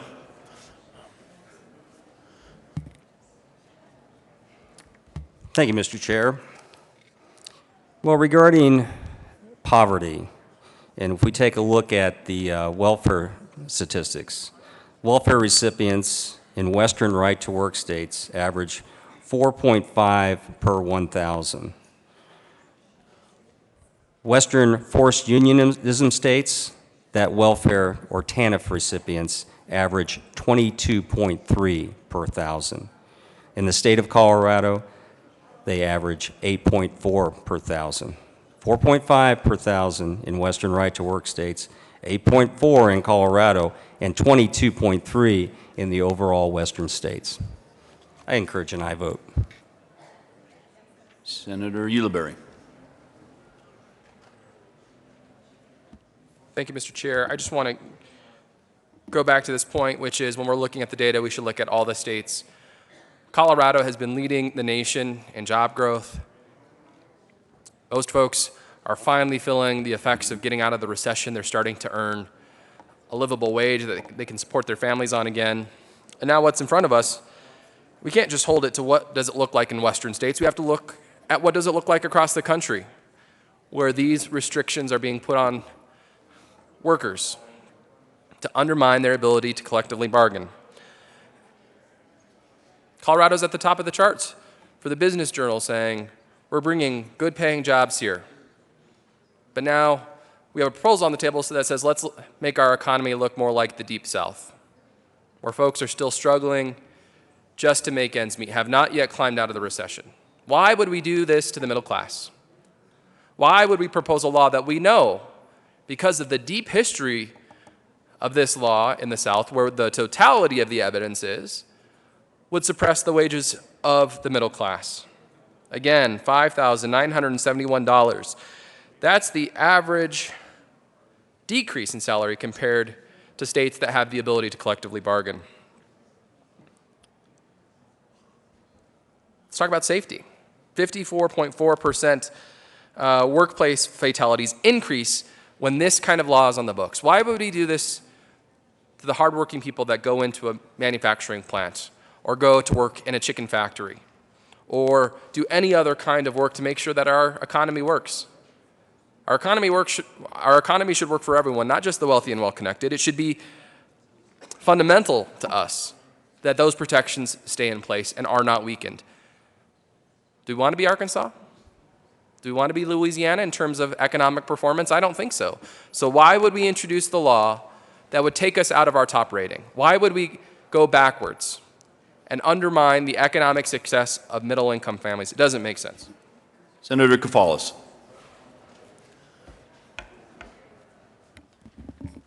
Thank you, Mr. Chair. Good morning, colleagues. I rise in respectful opposition to Senate Bill 17. And one data point that I'd like you to consider as you consider your vote on this bill is the following. Yesterday, I was meeting, like many of you, with people from the community health centers around the state. And I was meeting with some folks from the Salud Family Health Centers. And one of the things that they mentioned to me, in terms of the people they serve and provide health care to, 80% of the people they serve are on Medicaid, and 63% of those 80% are working. So it seems to me we have this phenomenon where people are working, attempting to play by the rules, and yet they still qualify for public health insurance, such as Medicaid. And if our goal is to try to help strengthen the middle class and to try to help people who are playing by the rules get ahead, I believe that something like Senate Bill 17 undermines those efforts. So I guess I would like you to think about that as you consider your vote. Thank you. Senator Merrifield.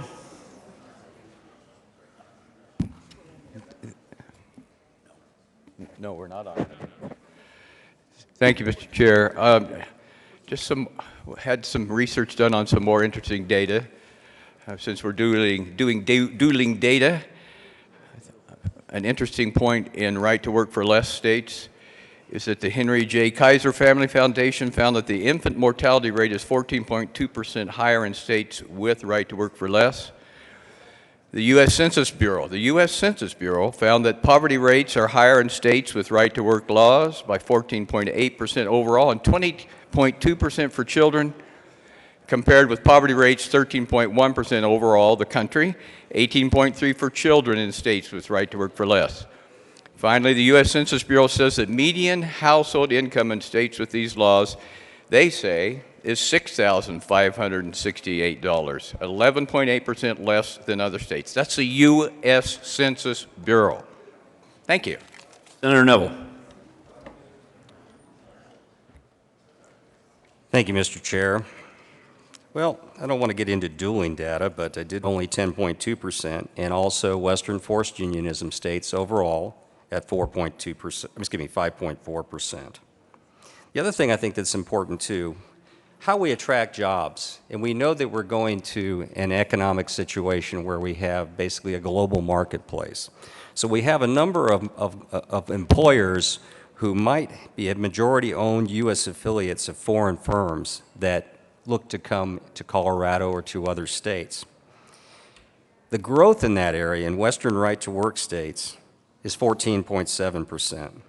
The growth in Western forced unionism states is 6.3%.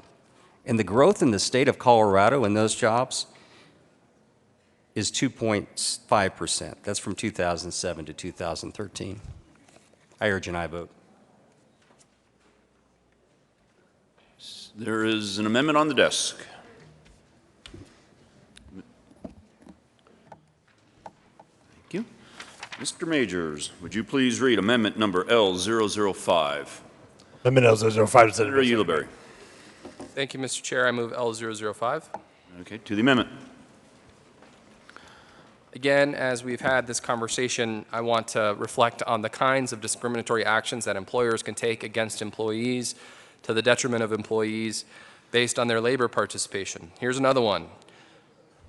The use of captive meetings and to disparage labor unions, to hold employees in a room and share propaganda, misinformation, lack of facts, and intimidate those employees during that process. So what this says is that after the effective date, an employer shall not disparage a labor union verbally or written during card distribution, collective bargaining, or a labor election. That again, that those employers shall not engage in those discriminatory practices. This is one that's unique though, that the employer has a unique position of power, more so than the employee, that they can compel their employees to sit in a room and hear whatever information they'd like because they're on the clock. That is not something that's guaranteed to those who collectively bargain together for a better future. That is something that is uniquely within the purview of an employer to hold those folks captive and give them disparaging information for their own economic benefit. Why would you have a big boss of a company force their employees into a room and say, let me tell you the truth, and here's all the propaganda I have. Let me disparage this labor union. And let me throw in a couple of those threats while I'm at it. Fundamentally, that seems unfair. Fundamentally, that's an imbalance of power, and that is a discriminatory practice that is only guaranteed to the employer. Therefore, we should prohibit that activity since we're prohibiting discrimination based on labor participation. That's the title of this bill. If you haven't got it yet, let's make sure that those big bosses aren't able to exercise their power and their undue influence to disparage the ability for folks to collectively bargain for a better future. Senator Neville. Thank you, Mr. Chair. We know about power. We exercise a certain level of power in here, and we exercise a certain level of responsibility to it. Power can be abused from all different angles by various people. The issue in this bill is offering liberty and the freedom of association. That's what this bill is about. The idea that people can usurp their power and that it only happens from employers, I find preposterous. And if you go back historically, I think all of you would agree. Various sides have various challenges. We have laws, we have regulations on the books to offer that opportunity for people to exercise their free choice. However, when it comes to the freedom of association, that does not exist if somebody wants to choose not to join a union in the state of Colorado to get or keep their job if they are involved in a collective bargaining agreement that requires forced unionism by the employer. I urge an aye vote one more time. Senator Ulibarri. Thank you, Mr. Chair. I think if we look at history and we talk about the practices, it is uniquely one actor who's guaranteed the right to hold their employees. They are guaranteed that ability to give them information that they want. And it's had disastrous consequences. To believe that the fight for a better future by collectively bargaining hasn't come without pain or sacrifice, I think is one that isn't a true reflection of Colorado's history. Think about Ludlow. Think about when those miners decided to collectively bargain. What was the consequence? To say that, oh, power goes both ways. In fact, that's not what happened in Ludlow. Power went one way, and it ended in the death of those miners. When you have the wealthy and well-connected pulling the strings, when you have the big bosses and the corporate CEOs dictating, here's the legal team we're going to use, we're going to hold these folks in a room, and we're going to threaten their livelihood. There's an imbalance of power, and it's with the wealthy few, not with the average worker. The only guarantee for the average worker is to come together and use the power of labor, not the power of capital, of those relationships with your coworkers, to negotiate for a better future, because their success as workers, as middle-class workers, is essential to our shared success. When we have a middle class that has the disposable income to buy goods and services, that's how our economy grows. But if those employees are forced, because of the imbalance in power, to take cuts in their hours or a reduction in their pay or the elimination of their health care benefits because they are not guaranteed the ability to collectively bargain, then we've just shuffled over the power to that limited few. And that's not how our democracy or our economy should work. Okay. I'd like to remind everybody that we are still on Amendment 005. Senator Jones. Thank you, Mr. Chair. To Amendment 005, the comment was made here that both sides intimidate, and I would say that there's some truth to that. I think both sides in times have done it, but I think a story might elucidate who intimidates more typically in these things. It's not just Ludlow. You guys know about the killings that happened in Erie, Colorado in 1927? It's in the town of Serene. It no longer exists. There's a pull-off. You can read about this on the highway there right by Erie. A fight broke out between Colorado State Police and a group of striking coal miners, during which the unarmed miners were attacked with machine guns. It is unclear whether the machine guns were used by the police or the guards working at the mine. 6 strikers were killed, dozens were injured. And then it goes on to say at least 2 or possibly 3 machine guns were available at the mine. And the miners later claimed the ranks were decimated by withering crossfire from the mine tipple, a structure where the coal was loaded into railroad cars, and from a gun on a truck near the water tank. John Estenis, 34 of Lafayette, married, father of 6 children, died instantly. Nick Spandacus, 34 of Lafayette, lived only a few minutes. Frank Kovich of Erie, Rene Jacques, 26 of Louisville, and 21-year-old Jerry Davis died hours after in the hospital.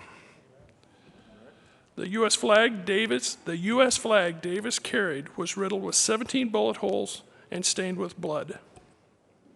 Mr. Vidovich of Erie, 35, died a week later from injuries. That's the history in our state. That's not that long ago. And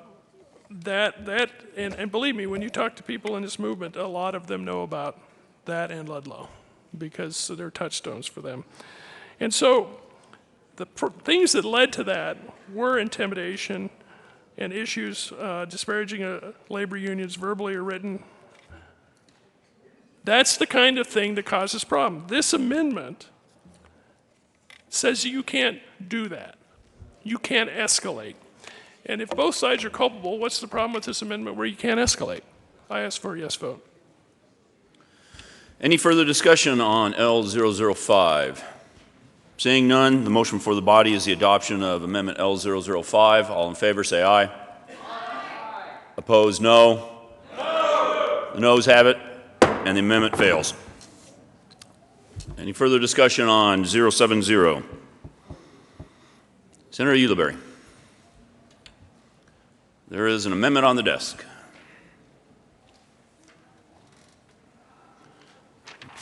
Mr. Majors, please read Amendment L008.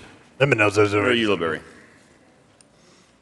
Point of order, Mr. Chair. I didn't raise my hand. I wanted this one to be read at length. To the amendment, please. And printed bill page 2, strike lines 17 through 23 and substitute. Senator Ulibarri. 3.3102, prohibited activities. 1, on and after the effective date of this section, an employer shall not discriminate against an employee while cards are being circulated during collective bargaining or while labor election is pending by A, applying physical restraint, B, preventing bathroom use, C, eliminating lunch breaks, D, reducing pay, or E, demoting the employee. Page 3, strike lines 1 through 8. Thank you, Mr. Chair. Senator Ulibarri. Thank you, Mr. Chair. Colleagues, hopefully you heard that. What this does is it clarifies what discriminatory practices are, specifically that while employees are circulating their cards for a labor election or during collective bargaining and agreeing over a contract. Senator Ulibarri, would you move the amendment, please? Yes, I move L008. Thank you. To the amendment. That all those things are happening when folks are exercising their right to collectively bargain, that they cannot, the employer specifically cannot, apply physical restraint to their employees. They cannot prevent bathroom use. They can't eliminate lunch breaks. They can't reduce pay or demote the employee. That those are discriminatory practices based on labor participation. You might think that these sound extreme or far-fetched or that they would never happen, but in fact, they happen every single day in the United States of America. Let me say that again. Applying physical restraint, preventing bathroom use, eliminating lunch breaks, reducing pay, or demoting the employee happens nearly every single day in the United States of America today.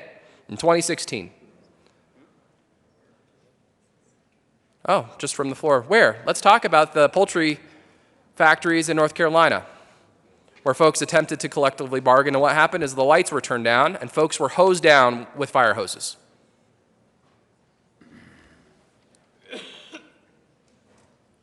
These things happen. They should not be allowed to happen. We should have a law that actually enacts the penalties that are described under Senate Bill 70, but with L008 actually goes against the discriminatory practices that are forced against employees based on labor participation. We should prohibit these activities under law, under our state law, to ensure that workers aren't treated this way. That you aren't forcing someone to make a negotiation on their pay because you prevented them from using the restroom for 10 hours. Or that they've been physically restrained. It's not something we would ever allow as the state government, but somehow we're allowing it for private corporations to do. This makes no sense. Employers should not be able to engage in these tactics to force a decision, to force a concession from their employees. Just by speaking up for your rights, exercising your rights to freely associate, to speak your mind, to say, yes, I think we should have a pay increase. The CEOs had one every single quarter that we've been profitable, and we still have stagnant wages. Let's make sure that those corporate CEOs aren't using their power, the power of their checkbook, to force employees to take a pay reduction or to demote those employees who decide to use their rights. Plain and simple, folks. Don't let the employers, don't let the big corporate CEOs hold folks captive or apply physical restraint or prevent bathroom use. These are discriminatory practices that happen in this country. Check the NLRB case log about the kinds of labor violations that occur in this country daily. This should never happen in Colorado. It shouldn't happen anywhere in this country. Let's pass L008 so Senate Bill 70 can become a good bill. Senator Jones, to the amendment. Thank you, Mr. Chair. To the amendment, I want you to think about what a no vote on this means. So when people are organizing, when regular people out there just trying to have a better living, have a good paycheck, put food on the table, save retirement, maybe send their kids to college, I want you to think if this is okay, because a no vote implies that it does. Applying physical restraint, is that okay? Applying physical restraint? Preventing bathroom use, is that okay? Eliminating lunch breaks, is that fine with you? Reducing pay. Let's punish people by reducing pay, is that okay? How about their kids? Demoting the employee. In our country, we have a long tradition of respecting people who bind together to better themselves and be productive citizens and make the companies productive. This just protects them. And a no vote on this implies that these things are okay. So I ask for an aye vote. Senator Neville. Thank you, Mr. Chair. Prohibited activities. And I want to make sure I get this right. The sponsor, on and after the effective date of this section, employers shall not discriminate against an employee. And this is only in this area while cards are being circulated during collective bargaining or while an election is pending. The idea of applying physical restraint to a worker, of preventing bathroom use, eliminating lunch breaks, reducing pay, or demoting the employee, heinous activities. Why would we focus just on this period of time? Why wouldn't we protect our workers, as we do under current law, from these abuses at all times? Senator Ulibarri. Thank you, Mr. Chair. Per Senate rules, I want to make sure all my amendments meet the bill title. Bill title has said prohibit discrimination based on labor participation. If the Senate leadership would like to offer me a late bill title to ensure that these are prohibited activities for all employees at all times, I would very much love to carry that bill. Would accept any co-sponsor, including the bill sponsor of Senate Bill 70, if you'd like. Unfortunately, I'm only limited to the bill title, which says elimination of or prohibition against discrimination during labor participation. Therefore, labor participation in the discriminatory acts would be prohibited. That's the way the Senate rules work, but if there's a desire to go for a bigger bill, sign me up, and I'd love that late bill status. Any further discussion on that? Senator Neville. Well, I applaud my colleague from Thornton, from Commerce City. Adams County will make it. Since this bill is about liberty, we support liberty. This bill is about this amendment is about individual liberty. So I look at this as a friendly amendment. Any further discussion on L008? Seeing none, the motion for the body is the adoption of Amendment L008. All in favor say aye. Aye. Opposed? No. The ayes have it, and L008 is adopted. Any further discussion on 070? Senator Merrifield. Thank you, Mr. Chair. So proponents of the bill argue that it gives employees more freedom of contract when actually Colorado's current labor law already allows employees to abstain from joining unions unless all union agreement is passed by 75% of the employees. And under current law, employers may refuse to grant an all-union agreement despite the vote of the employees. That's real democracy. These provisions already adequately protect the interests of employees who do not want to join unions.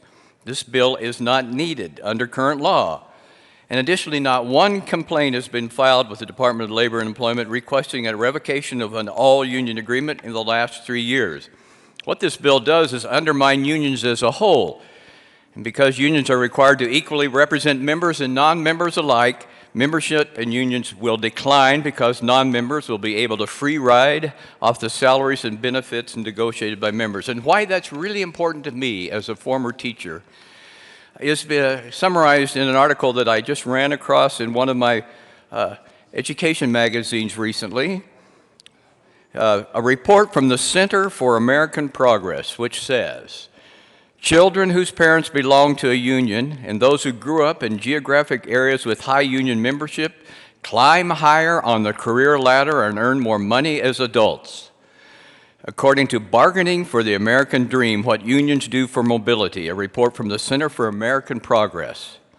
It also says that unions are a significant predictor of economic mobility even after controlling for variables including race, industry type, education level of parents, and other factors. We found, quote, that the regions with greater union density have higher mobility for low-income children. We also found that having a union parent leads to better educational and health outcomes for children. So I would urge you, vote no, do it for the children. Senator Newell. Thank you, Mr. Chair. I rise opposed to Senate Bill 70. And most of you know my background is in HR. So I have actually done trainings within the within my workplaces to supervisors and managers about if there were any union efforts, what are the laws, and what is particular in Colorado. In actuality, we have the right balance in Colorado. We're one of the few states that has, we're not considered a union state and we're not considered an anti-union state. We have the right balance in Colorado. We have the requirement of 2 elections, not just one, which is an extra hurdle that the employees would have to go to. And it requires a vote of 75%. Not just a 50 plus 1. Also, I can't remember what year it was, 2009 or 2010, we had a ballot initiative that failed. Colorado said no to this kind of legislation. So it is the vote of the people in Colorado that this type of legislation has already been voted down. And I believe that the Denver Chamber of Commerce is also opposed to this bill. So it just seems that we don't need it, that we have the both the balance with the employee and the employer protections. And so therefore, I will be a no on Senate Bill 70. Thank you. Any further discussion on Senate Bill 070? Senator Neville. Thank you, Mr. Chair. To say that employer groups, first of all, are the problem and the cause of all the problems, and to say then that employer groups are not supporting the bill is interesting. However, there's a problem with that because we do also have the support of the National Federation of Independent Business, as well as a number of small businesses and contractors. So I want to make sure that we're clear on that. A vote against Senate Bill 70 with the inclusion of L008 is a vote now allowing and contributing to applying physical restraint, preventing bathroom use, eliminating lunch breaks, reducing pay, or demoting employees. Is that what you want to vote for? I urge an aye vote on Senate Bill 70. Senator, stand by.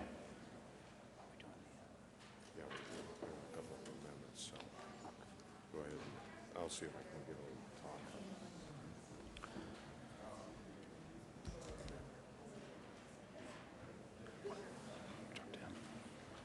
Senator Ulibarri?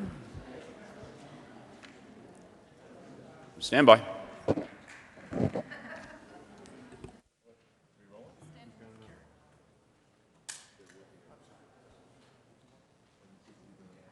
Senator Neville. Mr. Chair, I wanted to address the idea of my friend from Littleton Centennial regarding the idea of two elections. What we have here is a situation where you've heard the old saying that is it liberty when three wolves and a sheep get together and make a decision what's for dinner? That's what that kind of election is, friends. Liberty is defined as individual liberty and freedom of choice and association. It's not defined by the collective. This is a bill regarding individual rights of the individual worker to participate, to choose to participate, or to not choose to participate. That's what this battle is about. Nothing more basic to freedom and fairness and liberty can you have. 27 states have enacted this. The world has not come to an end.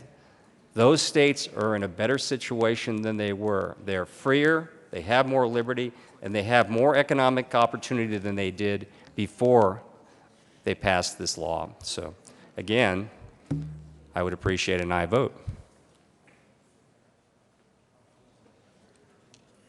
Any further discussion on 070?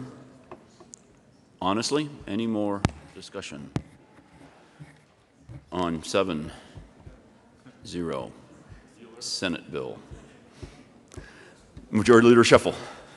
Thank you, Mr. Chairman. I know we're waiting for an amendment. Ask for Senatorial 5. Granted. Senatorial 5 is granted.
Senator Marble.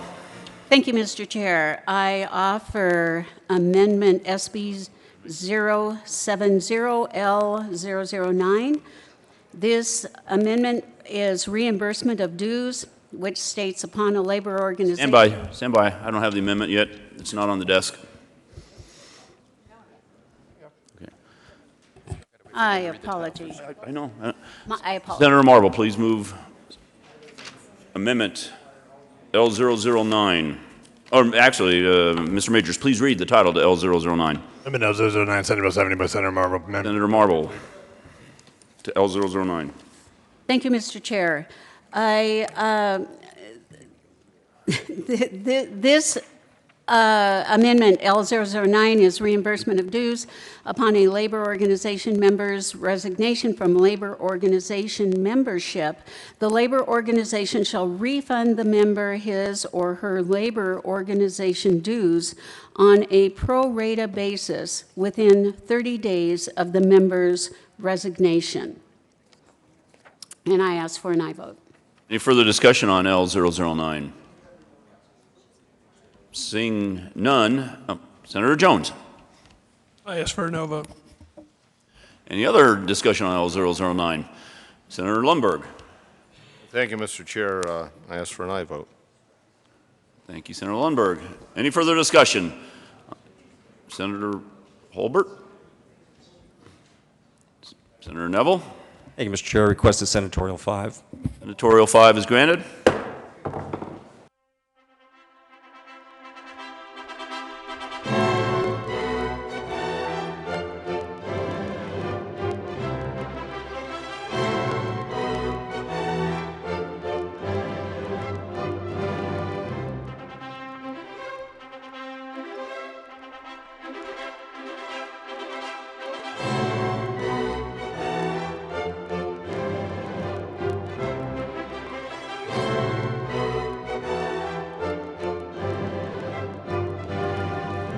The Committee of the Whole will come back to order.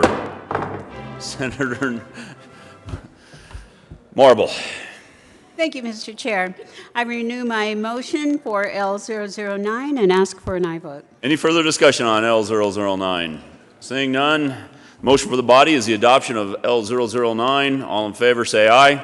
Aye. Opposed, no. No. The ayes have it, and L009 is adopted.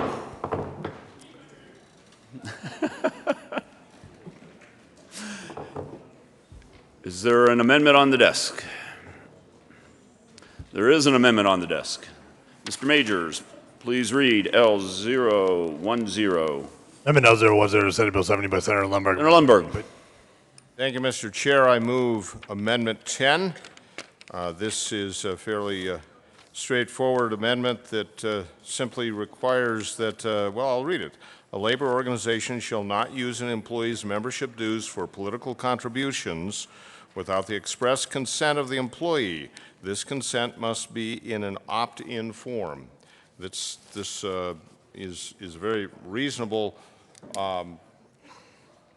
requirement that should be in place, and I believe an appropriate part of this bill should be to clarify that in the interest of the freedom of the individual member of any union, that they have full control over any funds that are used by that union for any political purposes, regardless of what that would be. It needs to be by permission and express permission from the member of that union. Any further discussion on L0? Senator Ulibarri. Thank you, Mr. Chair. I urge a no vote on L010. This would limit the ability for an organization to make decisions and provide one person to veto those decisions. Seems like an odd construction. Senator Lundberg. Thank you, Mr. Chair. I would like to remind everyone listening that the only veto that one person has is over the use of their funds. It's simply saying that any dollars that are directed towards any political purpose that come from a union member be expressly authorized and approved in an opt-in fashion by that member. This is in the interest of liberty and freedom for all, even those who are a member of a union. It makes the best of sense. I honestly am a bit puzzled as to anybody opposing this in any fashion, and urge an aye vote. Any further discussion on L010? Seeing none, the motion for the body is the adoption of L010. All in favor say aye. Aye. Opposed, no. No. The ayes have it, and L010 is adopted.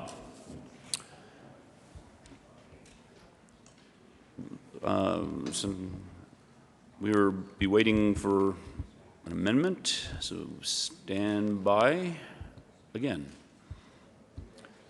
Majority Leader Scheffel.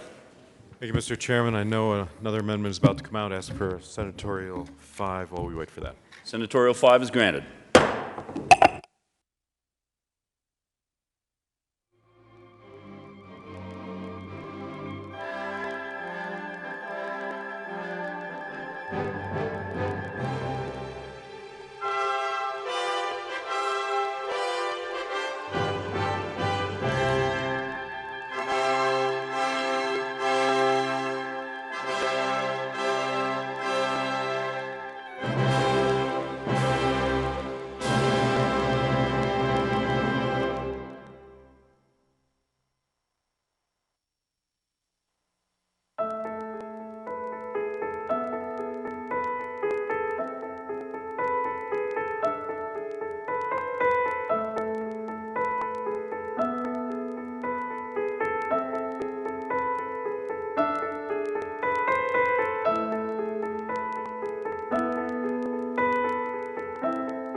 Committee of the Whole will come back to order.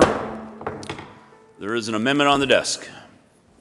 Mr. Majors, please read Amendment L011. Amendment L011 to Senate Bill 70 by Senator Neville, amending Yuleberry floor amendment, Senate Bill 70 L008, strike line 1 and substitute. Or Neville? My apologies. Close enough. Thank you, Mr. Chair. I want to honor the intent of of L008. However, there are some things that we need to restore into the bill to make sure the bill actually provides that liberty that we have promised, and that was the focus of the bill. So I introduce L011. It does amend the Ulibarri Floor Amendment 08, restores language, but it keeps the intent of the prohibited activities that we all focused on, that were the focus of this amendment when it was brought, and I urge an aye vote. Senator Ulibarri. Thank you, Mr. Chair. I urge a no vote on L011.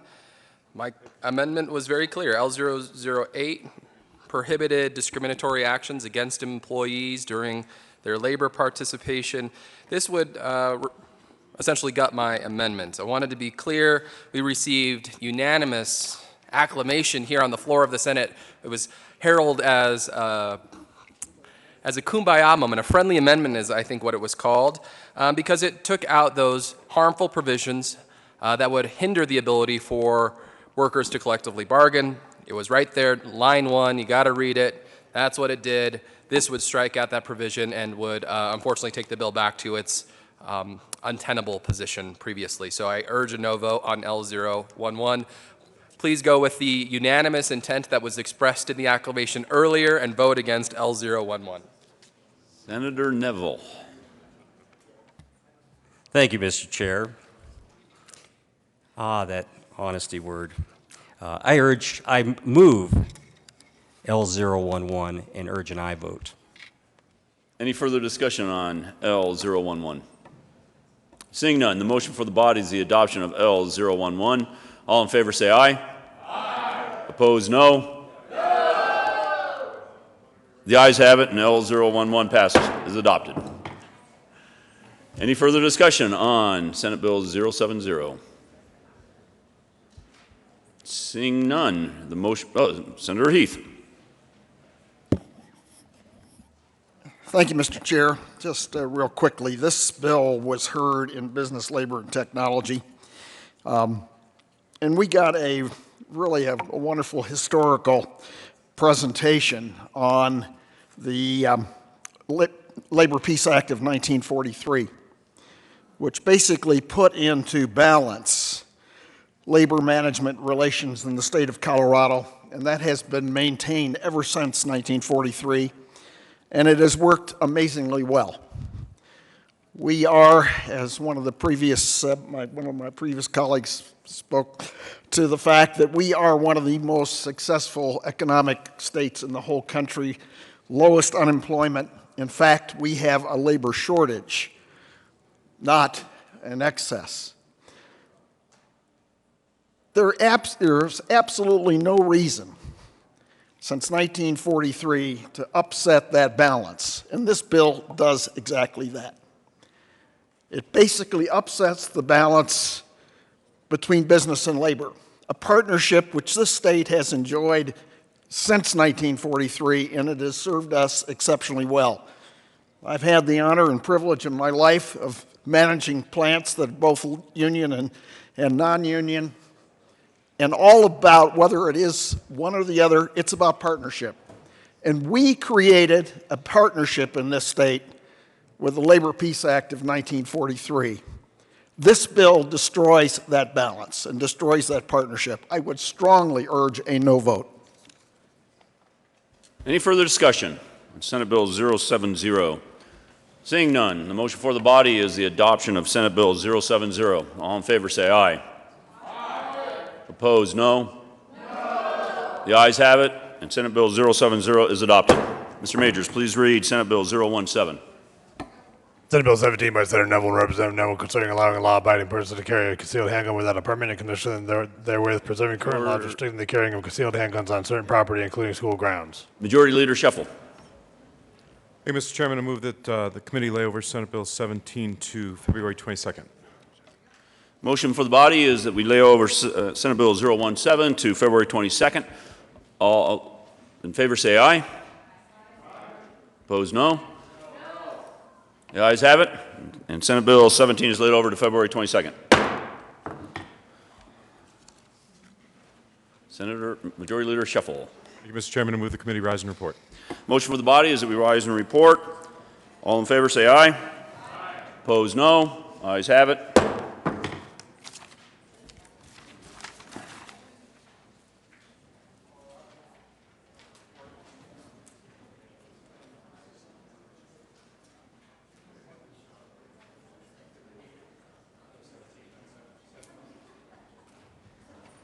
John, come clean up your mess. Sheriff?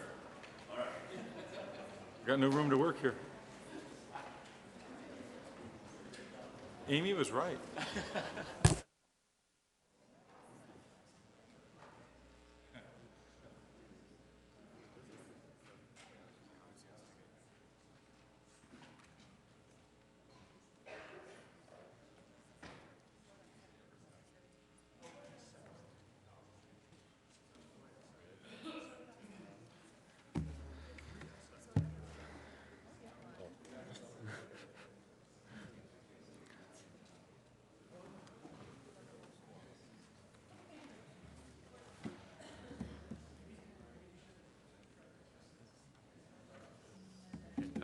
You ready?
The foundation upon which you stand is crumbling, and that you want to get out before total disaster comes.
Colleagues, we're not going to come back to order as the Senate until our computer reboots and the amendment desk is operational again, so hang tight.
The Senate will come back to order. Senator Cook. Thank you, Mr. President. The committee has met and had a number of bills under consideration. Mr. Majors, would you please read the report? February 19, 2016, Mr. President, the Committee of the Whole brings reports that in consideration of the following tax bills being second reading thereof makes following recommendations thereon. Senate Bill 79 as amended, Senate Bill 88 as amended, Senate Bill 70 as amended, passed on second reading in order and gross place on the counter for third reading and final passage. Senate Bill 34 and Senate Bill 17 laid over until February 22, 2016, retaining their place on the counter. Senate Bill 80 laid over until February 23, 2016, retaining its place on the counter. Senator Cook. Thank you, Mr. President. I move for the adoption of the report. There is an amendment or two. Mr. Majors, would you please read Amendment 2? Committee of the Whole Amendment 2 to Senate Bill 70, Senators Holbert, Baumgartner, Cadman, Cook, Crowder, Grantham, Hill, Lambert, Lundberg, Marble, Martinez, Manik, Neville, Robert, Sheffield, Scott, Holbert. Tate, and Woods. Move. Thank you, Mr. President. I withdraw amendment number 2. Amendment 2 is withdrawn. Mr. Majors, would you please read Amendment 3? Committee of the Whole Amendment 3 to Senate Bill 70, Senator Ulibarri moved to amendment. Ulibarri. Thank you, Mr. President. I move Committee of the Whole Amendment 3. To the amendment. Thank you, Mr. President. This is to ensure that we're following what we heard from the committee chairman and from the unanimous chorus of voices echoing from both sides of the chamber in support of Amendment 8. And so I urge an aye vote on Committee of the Whole Amendment 3. Senator Neville. Thank you, Mr. Chair. Mr. President, I appreciate the senator from Adams County and his focus on his original amendment and those practices that we all deem heinous, and that was the focus of the amendment. However, there were some other issues, so L011 corrected the key focus of what this bill was all about. It was about providing freedom of association for employees. That's the key, and that's what was brought back on 011, and so I urge a no vote on the cow. Is there further discussion on Amendment 3? Senator Kerr. Thank you, Mr. President. I rise in support of Committee of the Whole Amendment 3. And this is why. In the conversation, the debate we had over this bill, we knew right from the very beginning that this was a contentious bill. We knew that there were strong disagreements from the proponents and the opponents of this bill. Every amendment that was offered continued that disagreement, continued the divide until L008. When I go and knock on doors in my district, when I talk to my constituents, the number one thing they say is, when you go down to that Capitol, work for us, the people of Colorado. Get along and get something done. Stop the political bickering, stop the political fighting. Get rid of this aisle in the middle of the Senate. That's what my constituents ask. And so this bill started out being very contentious and divisive. Every amendment that we discussed today brought debate and divisiveness, except for one, L008. That amendment was approved by this body after vigorous debate, was approved by this body unanimously. And then, after that happened, more amendments were offered, more divisiveness, increasing the gulf of this aisle. We finally had a moment in this body where we unanimously came together and agreed on something, on a very divisive bill. Let's go back to that moment. Let's go back to what our constituents ask us to do. Come down here, work together, talk together, and actually move legislation ahead that is for the benefit of the people of Colorado that we can agree on, not that we have to fight about. Please support Committee of the Whole Amendment 3. Senator Neville. Thank you, Mr. President. Colleagues, honesty is good, transparency is great. This bill, the focus of this bill is to provide the opportunity for every individual Coloradan to freely associate, to make freedom of choice in their employment, to whether they wish to join a union or whether they wish not to join a union. That's what the bill is about. 08, although it alluded to some very important things that we all believe and we all agree on, also included some things which we don't agree on. The natural focus of this body and what my constituents expect from me is to stand up for them and for that freedom of association and that freedom of choice. That's why I urge a no vote on this Committee of the Whole Amendment. Senator Holbert. Thank you, Mr. President. Members, I ask for no vote on L003. As I've had to learn over the past year and a half, or almost that, last session was my first in the Senate, and there's differences between that lower chamber over there and this upper chamber over here. There's no settled questions. And I just applaud the bill sponsor for bringing this bill. I am a yes vote on the bill. I support the policy. But I also want to support the bill sponsor in dealing with the flurry of amendments. And having been in the minority, I congratulate the minority for having that flurry of amendments. That's where the minority has a voice in this process. In adopting this amendment, though, it goes against the sponsor's intent with this bill. And understanding that the difference, or a difference in this chamber here than that one over there, is that there are no settled questions. So as the sponsor looked at the total effect of that amendment, coming back and adjusting it back, that's something that we need to honor in our process. And I support the good sponsor of the bill, ask for a no vote on L003. Is there further discussion? Seeing none, are there any no votes? And please excuse Senator Carroll from the roll. Senator Scott. Majority Leader Scheffel. Senator Marble. Senator Holbert. Senator Cook. Senator Tate. Senator Baumgardner, Senator Neville, Senator Crowder, Senator Lambert, Senator Roberts, Senator Woods, Senator Lundberg, Senator Sonnenberg, Senator Martinez-Humenick,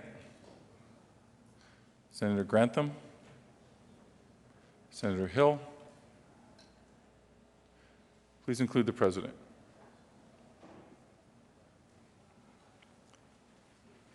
With 16 ayes, 18 noes, 1 excused, Amendment 3 is lost.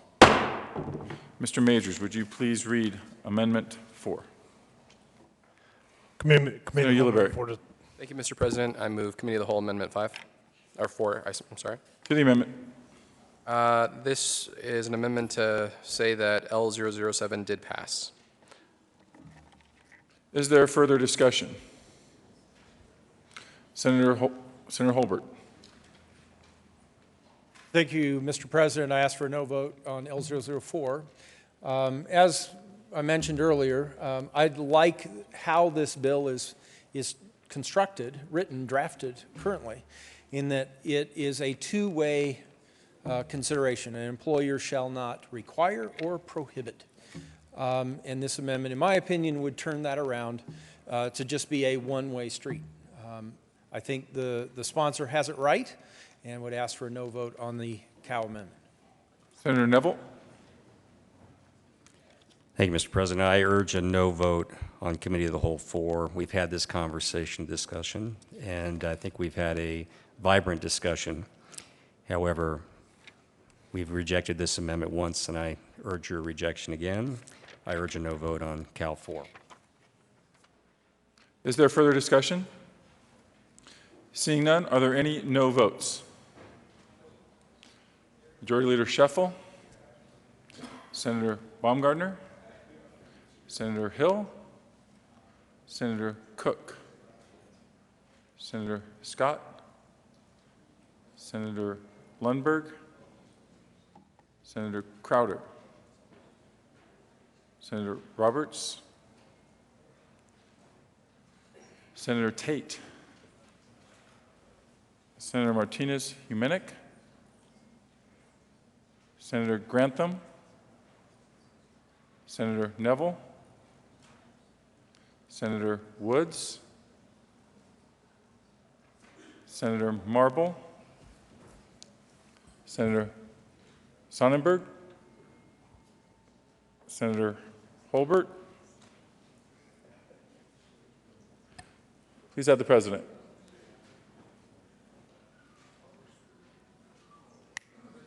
I'm looking. Senator Lambert.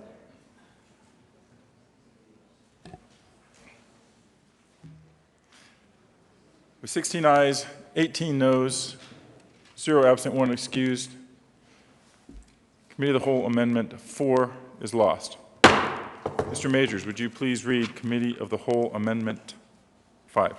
Committee of the Whole Amendment 5 to Senate Bill 70, Senator Ulibarri. Senator Ulibarri. Thank you, Mr. President. I move Committee of the Whole Amendment 5. Please continue. This amendment just clarifies that employers should not be able to use surveillance, promises, intimidation, or threats against employees in a workplace. It's similar to the other amendment that was adopted and then modified, but urge an aye vote on Committee of the Whole Amendment 5. Is there further discussion? Senator Neville. Thank you, Mr. President. I urge a no vote on Amendment 5. We've had this conversation. These prohibited activities are already prohibited by law. We have those safeguards in place, and I urge a no vote. Is there further discussion? Seeing none, are there any no votes? Mr. Majority Leader. Senator Lundberg, Senator Cook, Senator Crowder, Senator Baumgardner, Senator Lambert, Senator Neville, Senator Marble, Senator Holbert, Senator Roberts, Senator Hill, Senator Sonnenberg, Senator Tate, Senator Scott, Senator Martinez-Humenick, Senator Woods, Senator Grantham. Please have the President.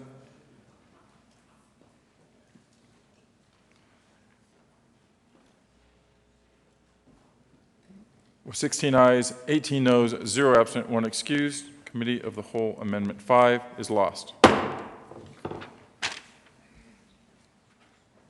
The motion before the body is the adoption of the report of the Committee of the Whole. Is there further discussion?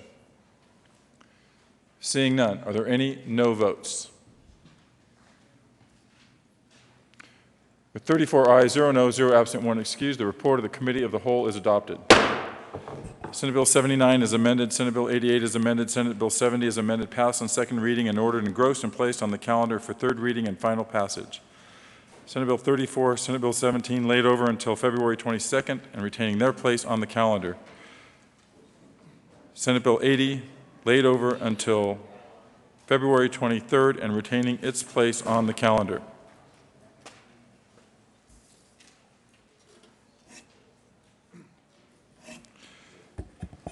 Consideration of memorial. Mr. Majors, would you please read the title to Senate Joint Memorial 1? Senate Joint Memorial 1 by Senator Roberts, Representatives Corbin and Mitch Bush concerning protection from liability for voluntary reclamation of abandoned hard rock mines. Senator Roberts.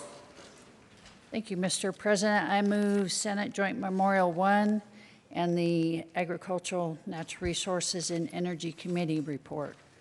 To the report. Thank you, Mr. President. The committee report is the work of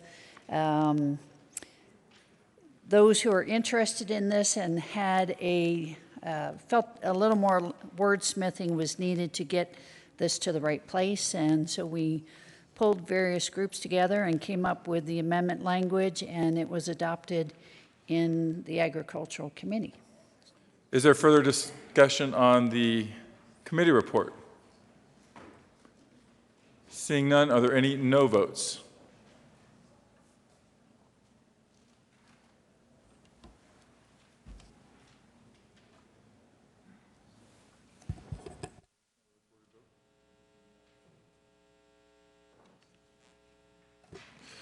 Senate.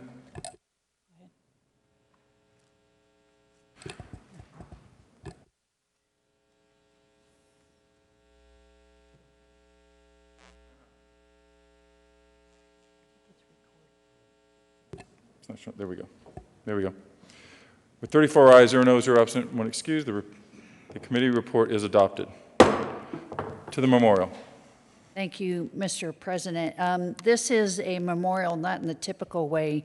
It's just because it's starting in the Senate. It's not a resolution as if it started in the House. This is the work product coming out of the Water Resources Review Committee, and is basically aimed at bipartisan, aimed at Congress, urging them to take action at the federal level regarding Good Samaritan remediation of abandoned mines. And given the hour and given the day of the week, I'm not going to ask for it to be read at length, but most people are aware that in southwestern Colorado in August, we had a rather dramatic and traumatic event with a mine in Silverton having been worked on by the EPA that then put 3 million gallons of mine waste into the Animas River, and then that passed on to New Mexico and the Navajo Reservation, ultimately ending up in Lake Powell. This is not just about what happened down in my corner of the state, though, but is a reflection of what is all through the state of Colorado. Being a mining state, we have a lot of abandoned mines, and they are ticking time bombs, and we need to do something. Congress has talked about this. There is a bipartisan effort in Washington, D.C. We want, through this memorial, to encourage them to take it from just introducing something and actually take action so that we can go after these abandoned mine sites. Everybody's watershed is impacted by this. So even if you don't have mines in your district, the fact that you drink water, your constituents drink water and prefer for it to be drinkable, I think it bears on all of us to send this message to Congress, so I would ask for your support. Senator Jones. Thank you, Mr. President. I'd also ask for an aye vote. I think the memorial as amended really makes it clear that Good Samaritan is one of our tools to clean up these waters. I think we all agree that we want to clean up these mines. Everybody agrees on that, and that's a really good place to start. And to the point that this isn't just down on the Animas, we have mine problems in South Boulder Creek that flows down, and Lafayette gets their water supply out of South Boulder Creek. So this is a statewide issue, and I ask for a yes vote. Senator Roberts. Thank you, Mr. President. The one thing I forgot to mention is the wide variety of groups that support this, including the Colorado Mining Association, Colorado Trouts Unlimited, Colorado Water Congress, Conservation Colorado, the Colorado River District. So it really is across the spectrum where we've come together and all understand the urgency of the matter in front of us. So I'd ask for an aye vote. I renew my motion for the adoption of Senate Joint Memorial 1. Is there further discussion? Senator Crowder? Thank you, Mr. President. There is one thing that I'd like to talk about on this. You know, the Animas does not go through the area in which I represent, but we have a lot of livestock producers in that region that this did affect them. You know, so I think environmentally we would like to keep this as clean as possible, not only for people consumption, but also for animal. And I think anything and everything we can do to, correct the situation in which we have, plus avoid any future developments in this type of deal would be beneficial to all of us. So I strongly support this SGM 1 and urge an aye vote. Thank you. Senator Roberts. Thank you. And I'd just like to say that the whole world saw what the Animas River looked like in August. I want you to know it's running green and clear. I personally will get you to a raft trip. I will help you find a fishing guide. It is awesome, and we'd love to have you back down in our area so I can prove to you that the Animas River is rebounding, but we just wish it had never happened. Is there further discussion? Seeing none, then the motion before the body is the adoption of Senate Joint Memorial 1. Are there any no votes? With 34 ayes, 0 no, 0 absent, 1 excused, Senate Joint Memorial 1 is adopted. Co-sponsors, Senator Roberts. Thank you, Mr. President. I don't know, with one missing, if we can have the morning roll call be added as co-sponsors, or? Without objection, the present roll call will be added as co-sponsors.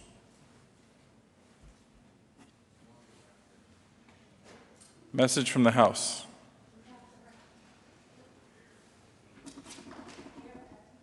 February 19, 2016, Mr. President, the House has passed on third reading and transmitted the advisory statutes House Bills 1260, 1157, 1176, 1094, 1152. The House has passed on third reading and transmitted the advisory statutes House Bill 1098 as amended, House Bill 1145 as amended, House Bill 1066 as amended, House Bill 1104 as amended, House Bill 1158 as amended, House Bill 1159 as amended. The House has adopted and returned to with Senate Joint Resolutions 8 and 9. Message from the Reviser of Statutes. February 19, 2016, we herewith transmit without comment House Bills 1094, 1152, 1157, 1176, and 1260 without comment as amended, House Bills 1066, 1098, 1104, 1145, 1158, and 1159. Following change in bill sponsorship will occur. Senator Johnson will be added as co-prime sponsor with Senator Cook on House Bill 1260 to be assigned to state.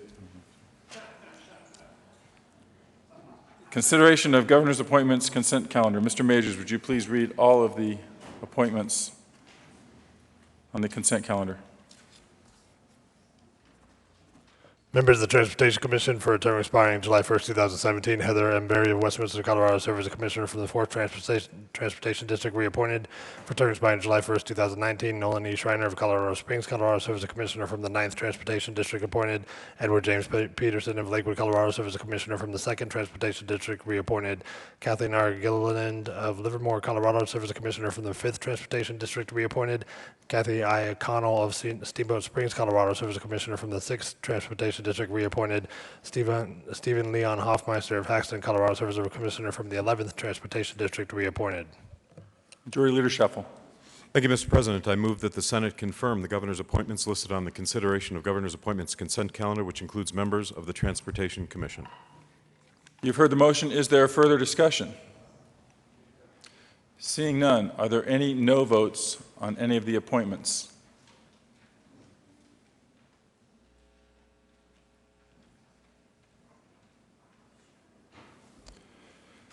With 34 ayes, 0 no, 0 absent, 1 excused, Heather M. Berry, Nolan E. Schreiner, Edward James Peterson, Kathleen Gillian, Kathy Connell, and Stephen Hoffmeister are appointed as members of the Transportation Commission.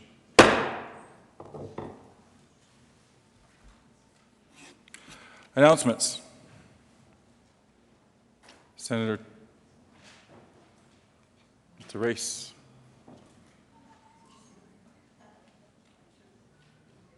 Senator Grantham. Thank you, Mr. President. Colleagues, just a reminder, today the dentists are in the Capitol. They are upstairs in 352. You might have gotten a little reminder on your desk with the complimentary toothbrush and toothpaste. They will be up in 352 on the 3rd floor, and I believe they might have some lunch up there as well. So get on up there immediately upon adjournment. They'd love to see you. I know most of us probably have dentists from our own local districts and our own local areas, so get up there as soon as you can. Senator Todd. Thank you, Mr. President, and want to encourage all of you to join us at the Aerospace and Defense Caucus Luncheon on February 26th. You got the flyer earlier this week. It may be in the trash by now, but if you have questions about it, please see Senator Crowder or myself and come and join us on the 26th. And it should be a fun, wonderful conversation. Thank you. Senator Martinez-Humenick. Thank you, Mr. President.